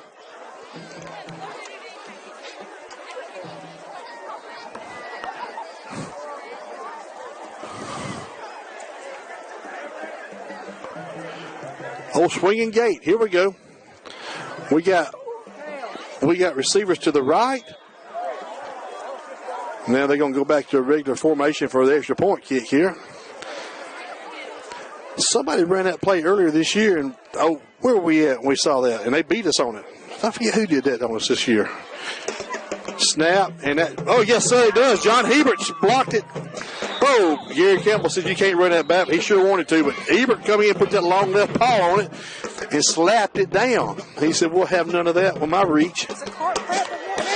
Somebody did that, and they actually ran up, and it worked. They threw it they just took the snap and went right up the middle. Quarterback kept it and ran right up the middle. We had defense a little better that time.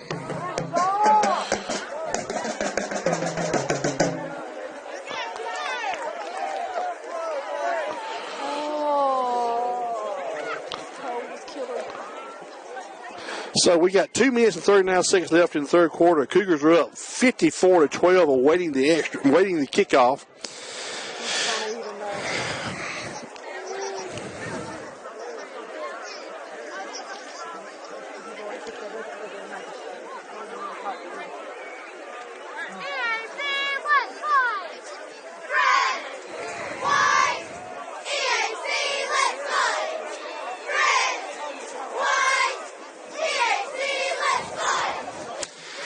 So Cougars are waiting to kick off from the 40-yard line again.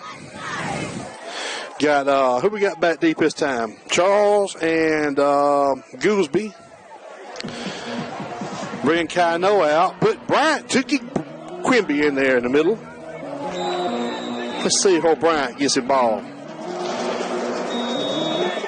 Goolsby's going to pick it up about, we got a flag. Believe that or not.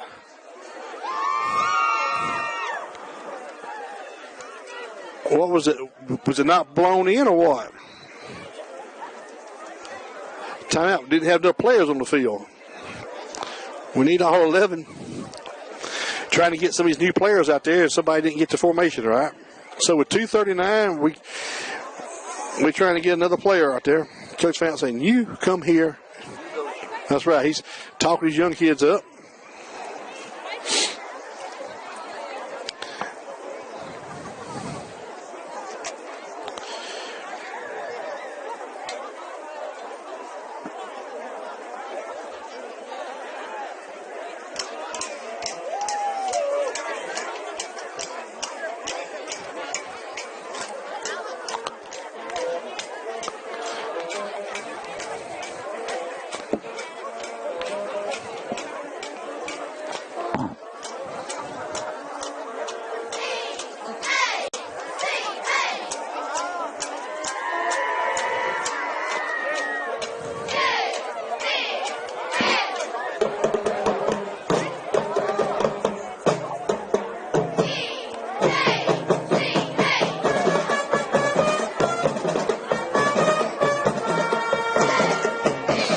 So we're waiting to kick off again. Ball spotted up to 40.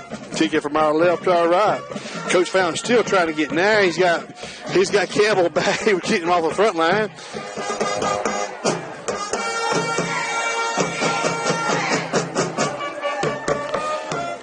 A little dribbler right up the middle of the field.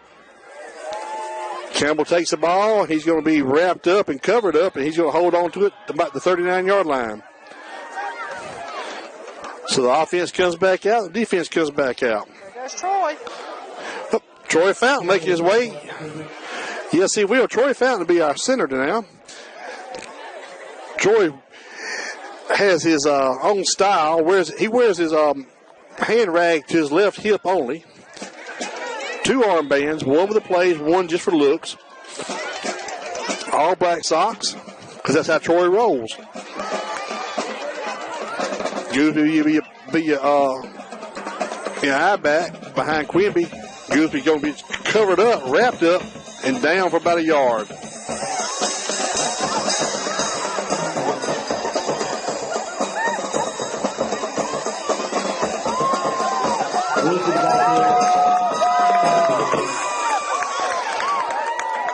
So now we're going to be looking at a 2nd and 10 from about the 38-yard line. So there's the game, 2nd out 10.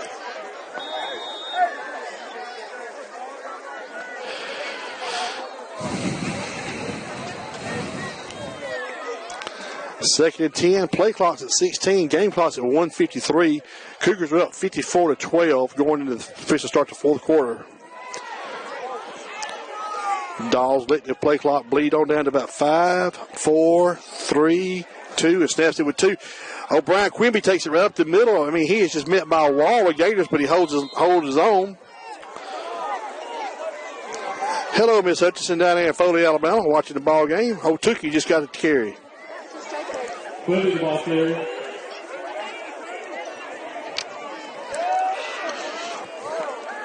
Miss Quimby here in that one watching the grandson. Got Miss Hutchinson, JJ down there in Foley watching the grandson.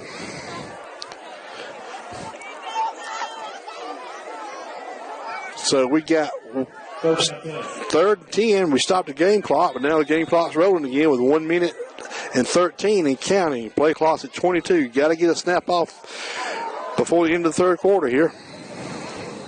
Coach is making his way. Coach Cal making his way on down the field to the sideline. He's done all he can do from up here with this kind of lead right now. James milking it on down about 5, 4, snapping the ball, putting a man in motion. Toss pitch. Oh, yes, it does. Charles is going to be met in the backfield. Can he elude anybody?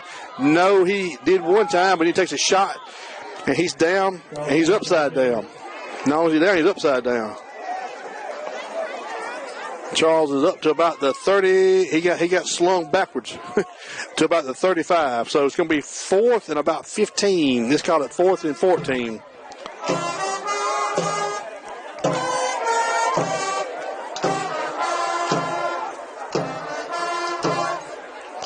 So a punting team. End of the quarter. We'll go to the end of the quarter. Cougars are up 54-12. Let's get to the final play of the 3rd quarter. It's still Cougars 54, Gators 12. 54-12.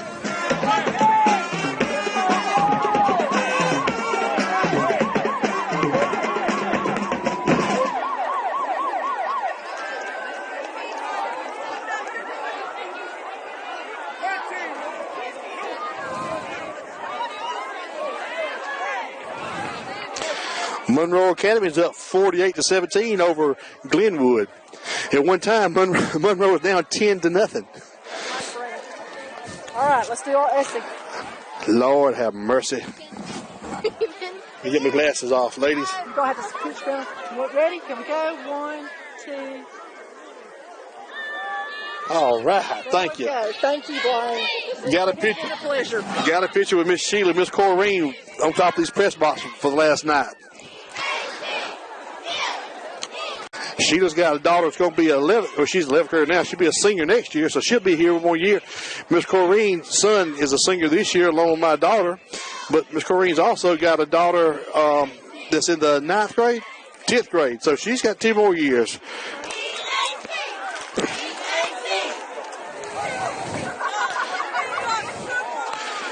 So here we go.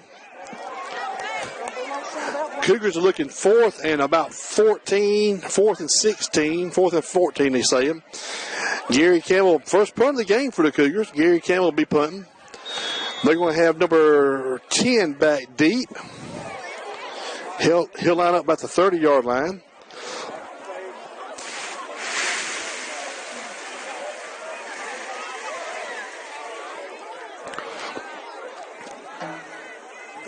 High snap.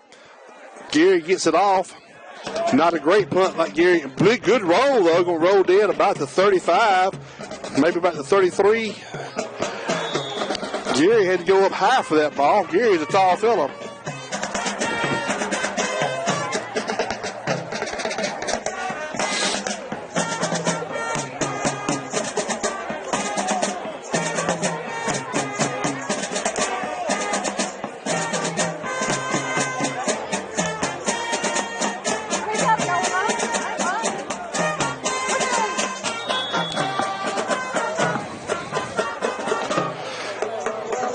Here we go now. Cougars are looking at trying to stop this Gator offense here. They got the rolling the last 2 drives for touchdowns.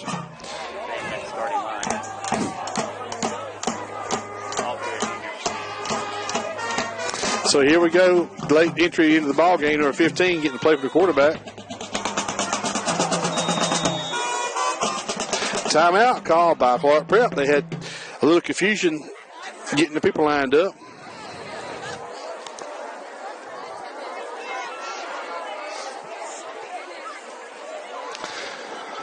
So with 11:47 left in the ball game, the Cougars are on defense.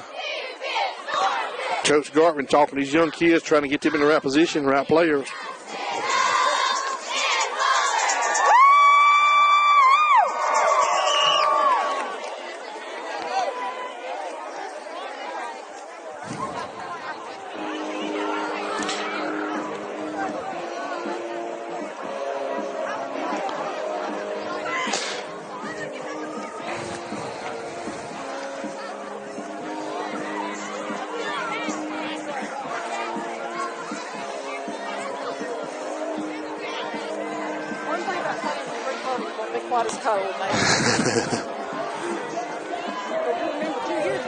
So here we go now.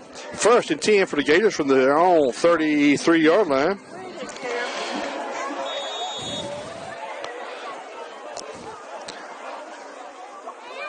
Nobody wide, putting the wing back in motion from right to left. Going to give it, Sally around right in. He's got a lead blocker. He's cut through. He's got a first down. It's a foot race. He cuts back across the grain, trying to make somebody. Hang on, Brian Quimby. Help's coming, and Brian Quimby brings him down. Yes, he does. Quimby tackles solo by himself.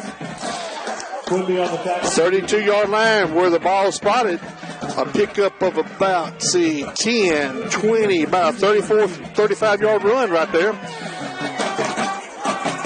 They ran the old Sally play, pulled the guard to the right, and got behind the pulling guard, and around the corner they went. Follow that guard. He'll tell you where the ball's going 90% of the time against formation like this. Wing back to the right.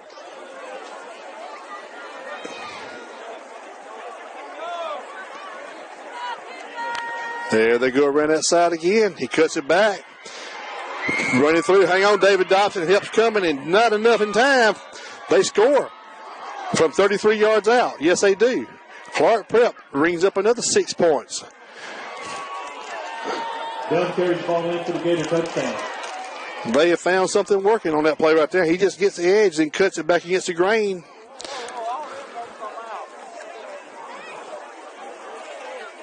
Now we go see the swinging gate again.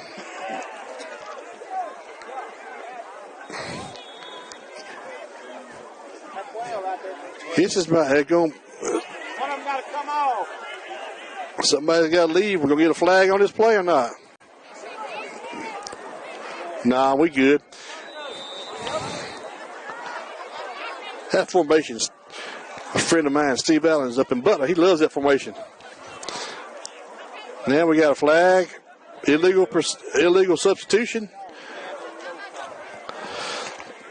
Back him up 5.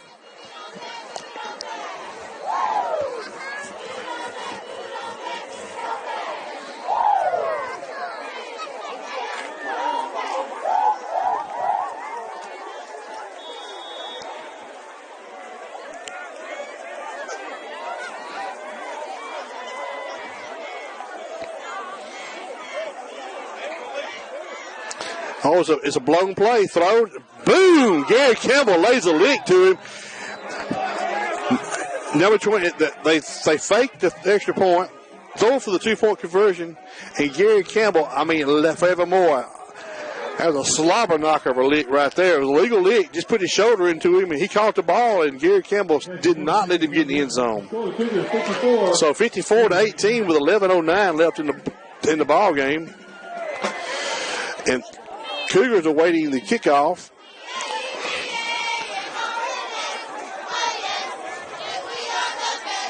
And this game needs to speed up, or they need to get the coffee up here. The chill has come upon me.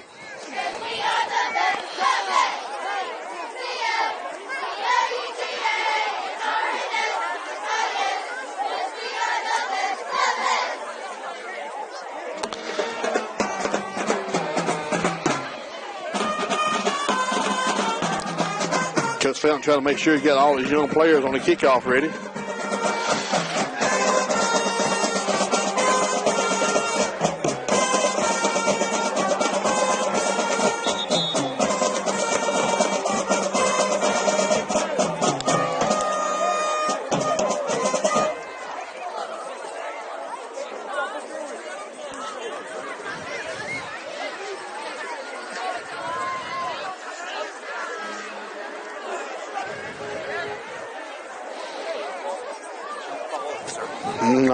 Looking. Okay, here we go. Kickoff time here. Bachelor Field. They boot it deep this time. Gooseby takes it about the 15-yard line, working about the middle of the field. Anglin got a little lane, hurdle somebody, and he's going to be wrapped up about the 33-yard line. Gooseby returns the ball to the Cougars.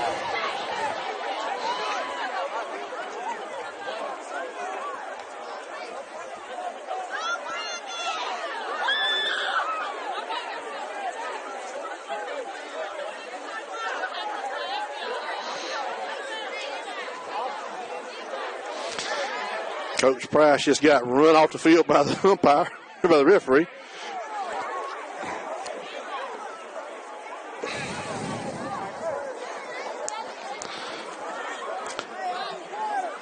Play clock. Nothing's moving yet. Not game clock or play clock. Nothing's been blown live. Got a little conference here by the referees. So look, we got 11 minutes. Who's buying the food on the way home?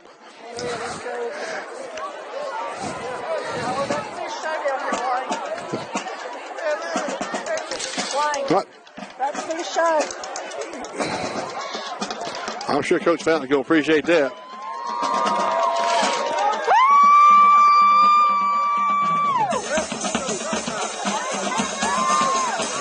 There you go.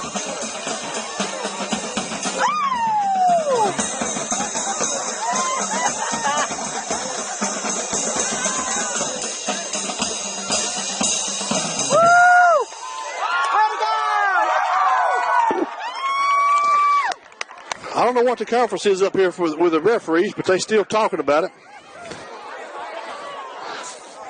Who's driving? Yeah, always. Who bought the gas last time? I'm buying the food tonight. Nah, I'm tell you what, it's been a well called game by the crew. Nothing. They've not let not many penalties, but nothing. I mean, it's been a well called game. They say when you call a good football game, you don't even know the referees are on the field. So guess what? Great game. Dahl going back to his eye under center. Don't give it second back through.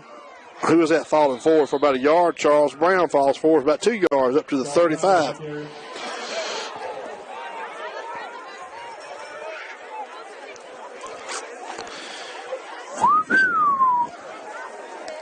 Play picks up 3 yards.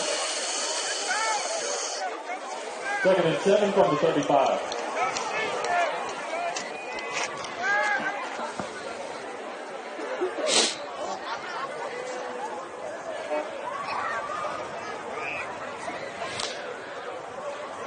So 2nd and 7. Dahl's under center again. Play clock's at 1. He snaps the ball, and right up the middle they go again. Chase Bell looks like. And he is drugged down. Maybe a yard gain, make it 3rd and 7. Gooseby checking in. Bell's going to check out.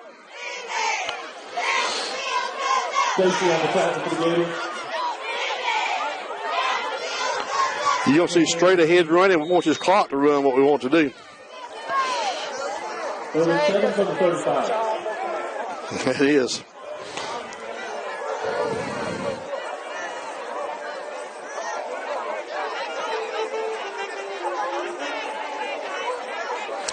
Final score, Marengo 42, Abbeville 17. So the Horns will be in Troy next Friday. Gooseby right up the middle. Boy, he has met hard in the hole. Loss of about 3, so it's going to be back to about the 29-yard line. So congratulations, 34. Congratulations to the Marengo Academy Longhorns. They'll be in Troy next week. Not for certain who they'll play. And I think congratulations to Monroe Vols as they go on to Troy next week also. 4th and 8 from the 34. Now, we had a high snap a while ago. We need to get that snap down. And Gary Campbell needs to put the foot to it this time. He had to rush it last time. This is, let's see what Gary can do. Snap, better snap, a little lower. Big foot, great spiral. Drives it down, bounces, going to let it roll down to about the 28-yard line. So the Gators take over on their own 29.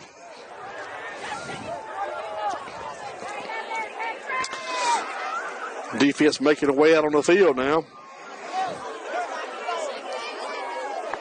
Got a couple upperclassmen making sure everybody gets in the right position, but mostly new, clean uniforms out there.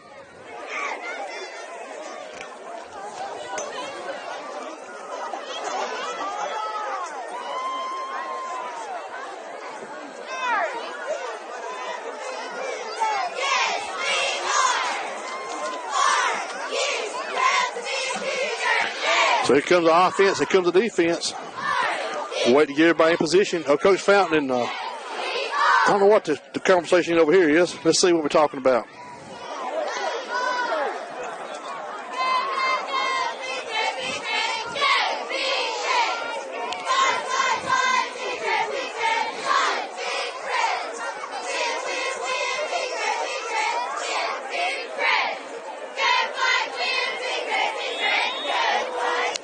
Quarterbacks.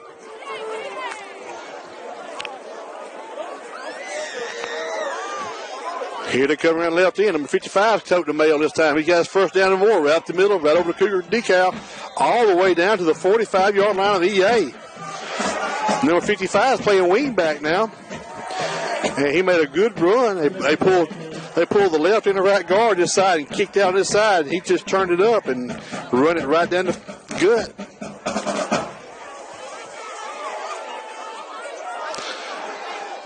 So 1st and 10 for the for the Gators.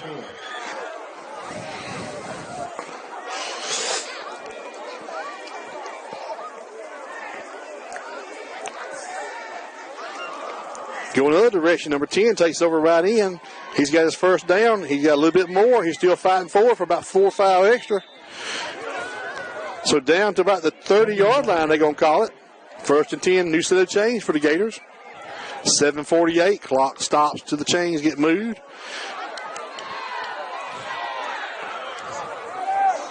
That puts up a first down. First and 10 from the Cougar 30. 1st and 10.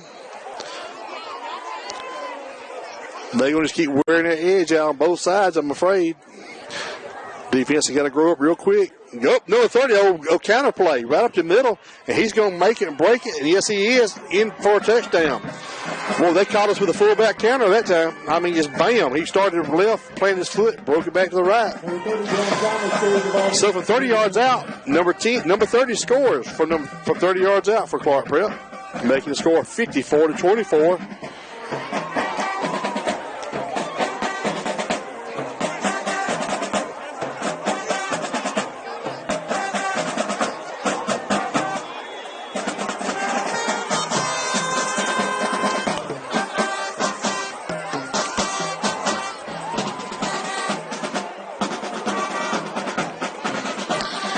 Number 78 and wait the spot. Snap, spot. And once again, John Hebert denies the kick. And this time he went down. I don't know why.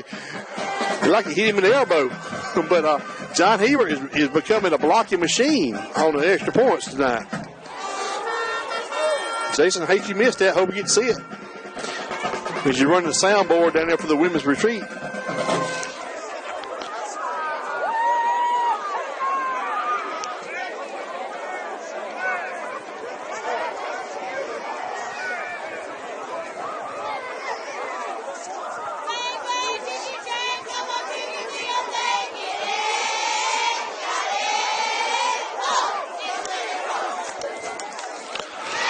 So kickoff time here, and 7:29 left in the ball game. Cougars are up 54-24, and Clarke Prep lined up for the kickoff.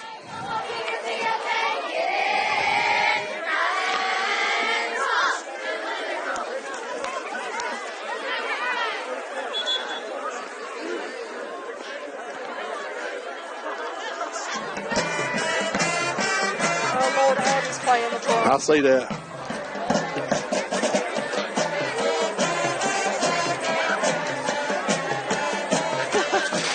Okay, let's see. We're kicking off again.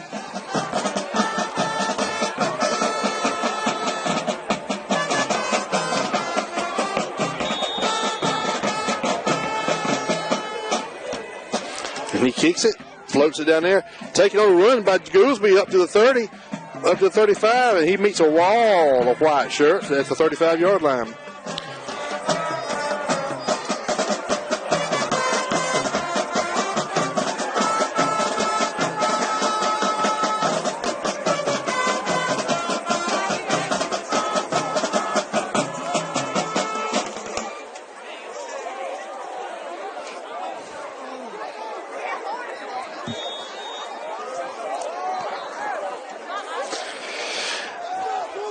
Charles checking in.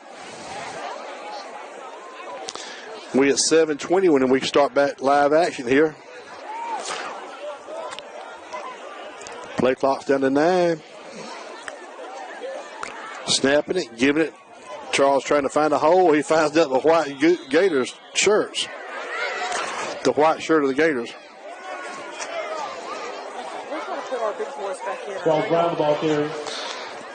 Got to get a first down or something to work some more on the spot. Well, yeah, I see that part. I don't want anybody to get dinged up either. Clock's running though.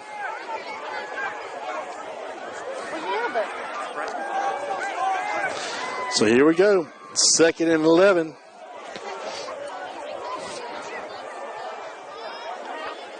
Dawes under center.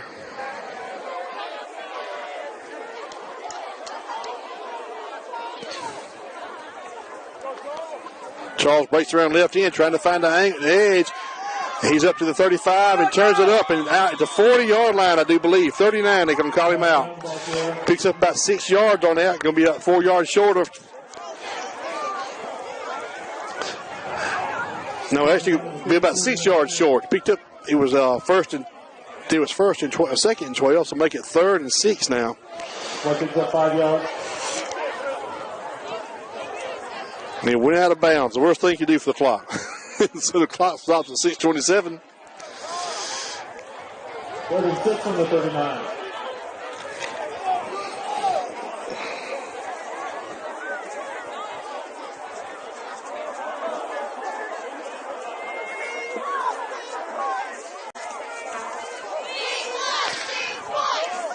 Oh, Charles gets wrapped up in the backfield, almost stripped the ball out of his hands.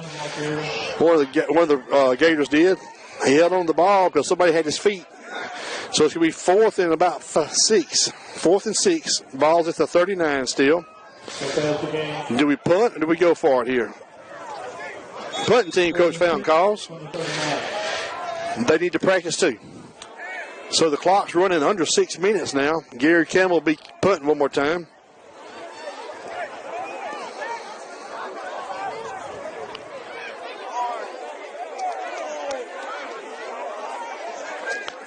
We at 6-5. Everybody set? Yes, they are. Good snap. Great snap this time. Great punt. Good punt by Campbell. Nobody back deep. The ball's going to bounce. Pat's going to watch it bounce. Roll, baby, roll. Let the clock run. And down by Gooseby at the 24-yard line. So, new set of chains for the Gators with 5:29 left in the ball game. Cougars are up at home 54-24. First cool weather we had all season during football season.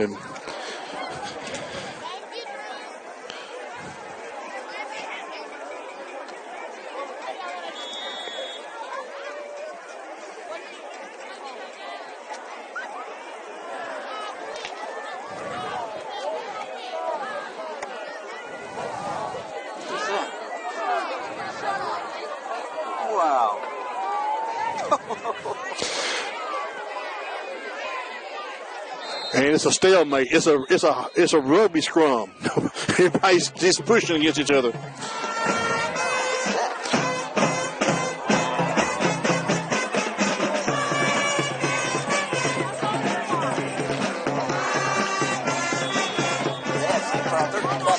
Illinois. So 2nd and about 4. Game clock set at 4:50. I'm sorry.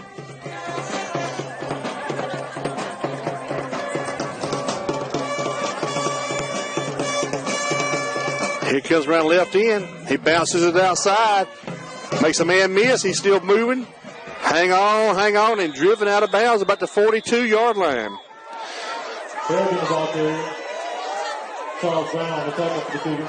And Hebert getting up a little slow in the backfield back there. A little not slow. He staggered. He is staggering.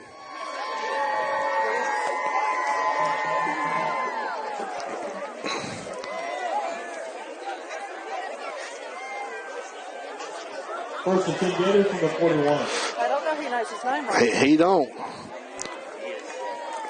In the words of the great Led Zeppelin, dazed and confused. Okay, here we go. So. Oh my gosh, Clarke.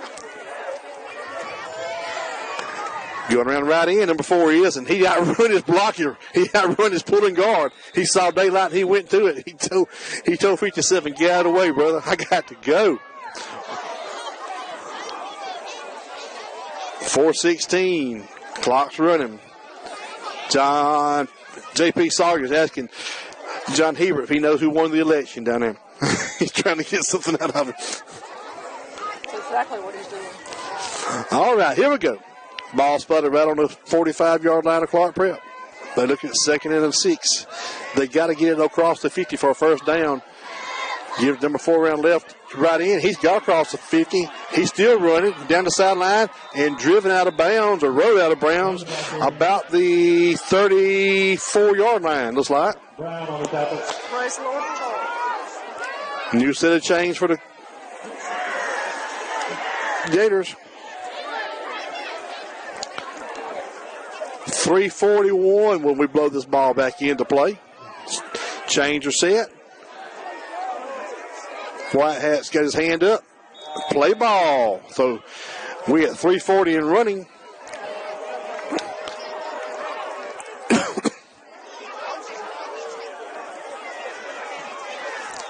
Right up the middle of the old counter, fullback counter again, and he is running. Hold on, helps are coming.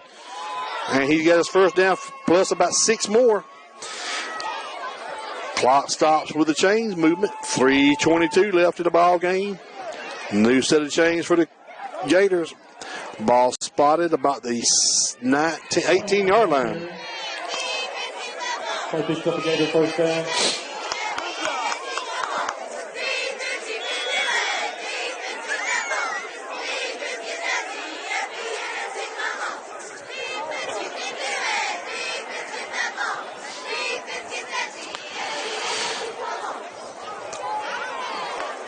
Quarterback's getting all his backs in position over here.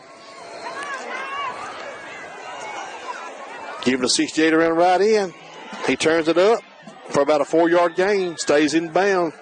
My favorite play. 2:53 and counting. Places it right there. Cougar fans, we invite you next Friday, 3:30. If you want to go to Troy, buy your tickets here. We have tickets for sale here in the Escambia Academy for the Troy Championship game next Friday. Buy your tickets here, folks. Don't buy them in Troy. Buy them in Troy. They keep all the money. Here, your money stays at home. Tickets for the triple header, we believe, are $15 at this time. Here comes old Sally around left end. And brought down. Yes, he is. Bryant Quimby. I'm talking about manned up. Oh, took him down. Way to be, Quimby. You three. The really good thing about it is he's smart. You can teach him how to throw a ball. He'll be your next quarterback. That's it. Smart. They got Coach Marty. He is not happy. Y'all save that water for the championship. Let's go, boys. Number 65 around right in. Trying to make a man miss. He cuts in. He's diving. He's driving. He's going to be close to his first down. He might have his first down. Tonight will be victory number 201 for Coach Hugh Fountain. And 202 would be a great way to end the year. So new set of chains for the... So it's first and goal from the 9 for the Gators with 1 minute and 23 seconds left. Can this defense stop them right here? Number 65 takes on right in. Pushing, driving for the goal. And he is denied. Yes, he is. Stays in bound. Clock runs. 2 timeouts for both teams. Nobody's taking a timeout here. 1 minute left in the ball game. Ball spotted about the 5-yard line. Second and goal from the 5 from the Gators. And they're huddling. First and goal from the 2. Here we go. Maybe the last play of the game. Giving the 65 round right in again. Turns it up.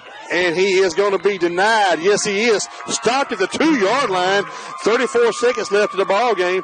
Clock's running. Nobody's calling timeout. Clarke Prep is hustling, trying to get back up on the ball. Ball spotted at the 2-yard line. Probably going to see the same play. They need a huddle. Offsides on the Clarke Prep right tackle. Play clock stops 14 seconds left, but they're going to mark it off 5 yards against Clarke Prep.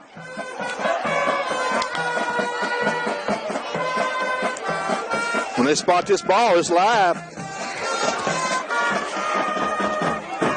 It's going. Clock is running.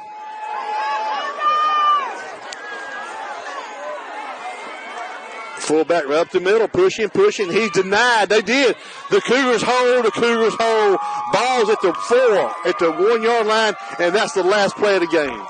Cougars win the ball game, 54-24. You got to feel for those Clarke Prep Gators, especially the seniors. We hope everybody's. First of all, we hope Gavin's well. I want to wish our friends from Clarke Prep a safe trip back home. And folks, we're going to the ship. So we'll go to Troy next week. and we'll face the Generals, and we'll see how it works out again. Very reminiscent of the year we won. We lost to Bessemer. Y'all be careful going home, fellas. Hope Gavin's all well.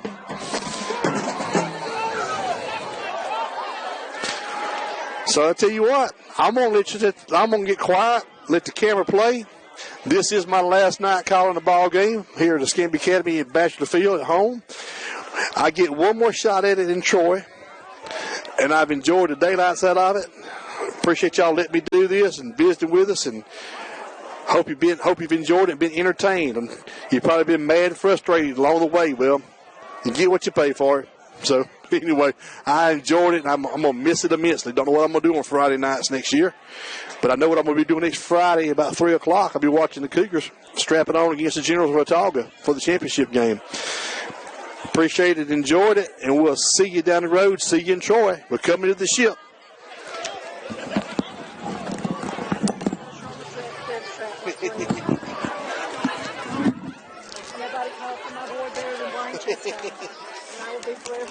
Well, I appreciate it. He's a great kid. All y'all are.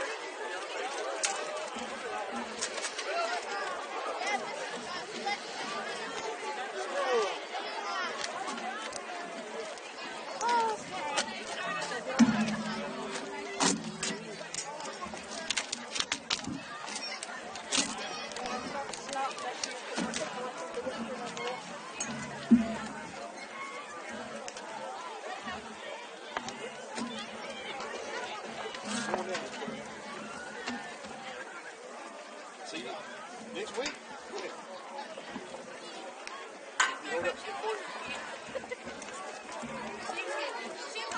All right, fellas, y'all be careful coming across here.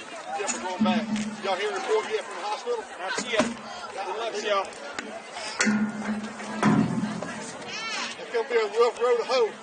Oh, yeah. I tell you, dog is for real now. Yeah, that's pretty good. That's real good. And they got dumpers too. Man.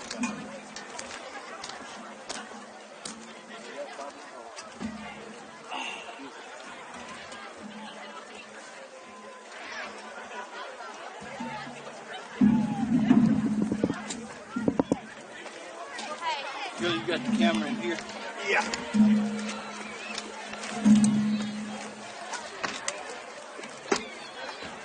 I ain't leaving you.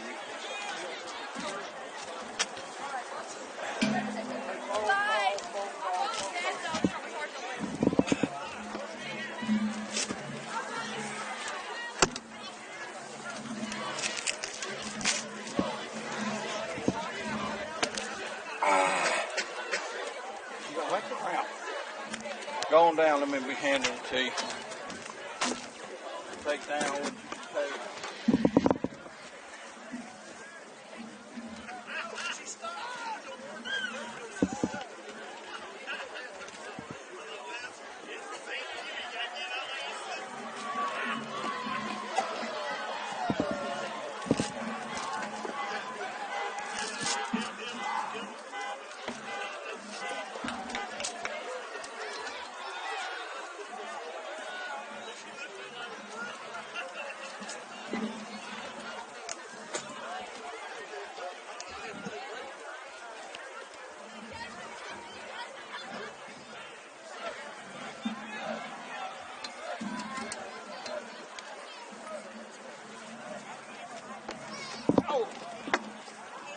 You got that box ready yet? Not yet. Go.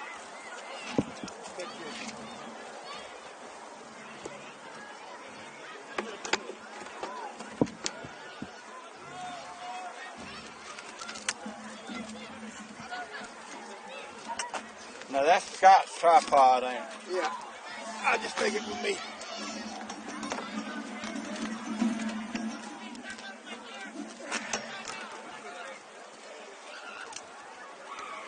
That's like cord that long? Yep.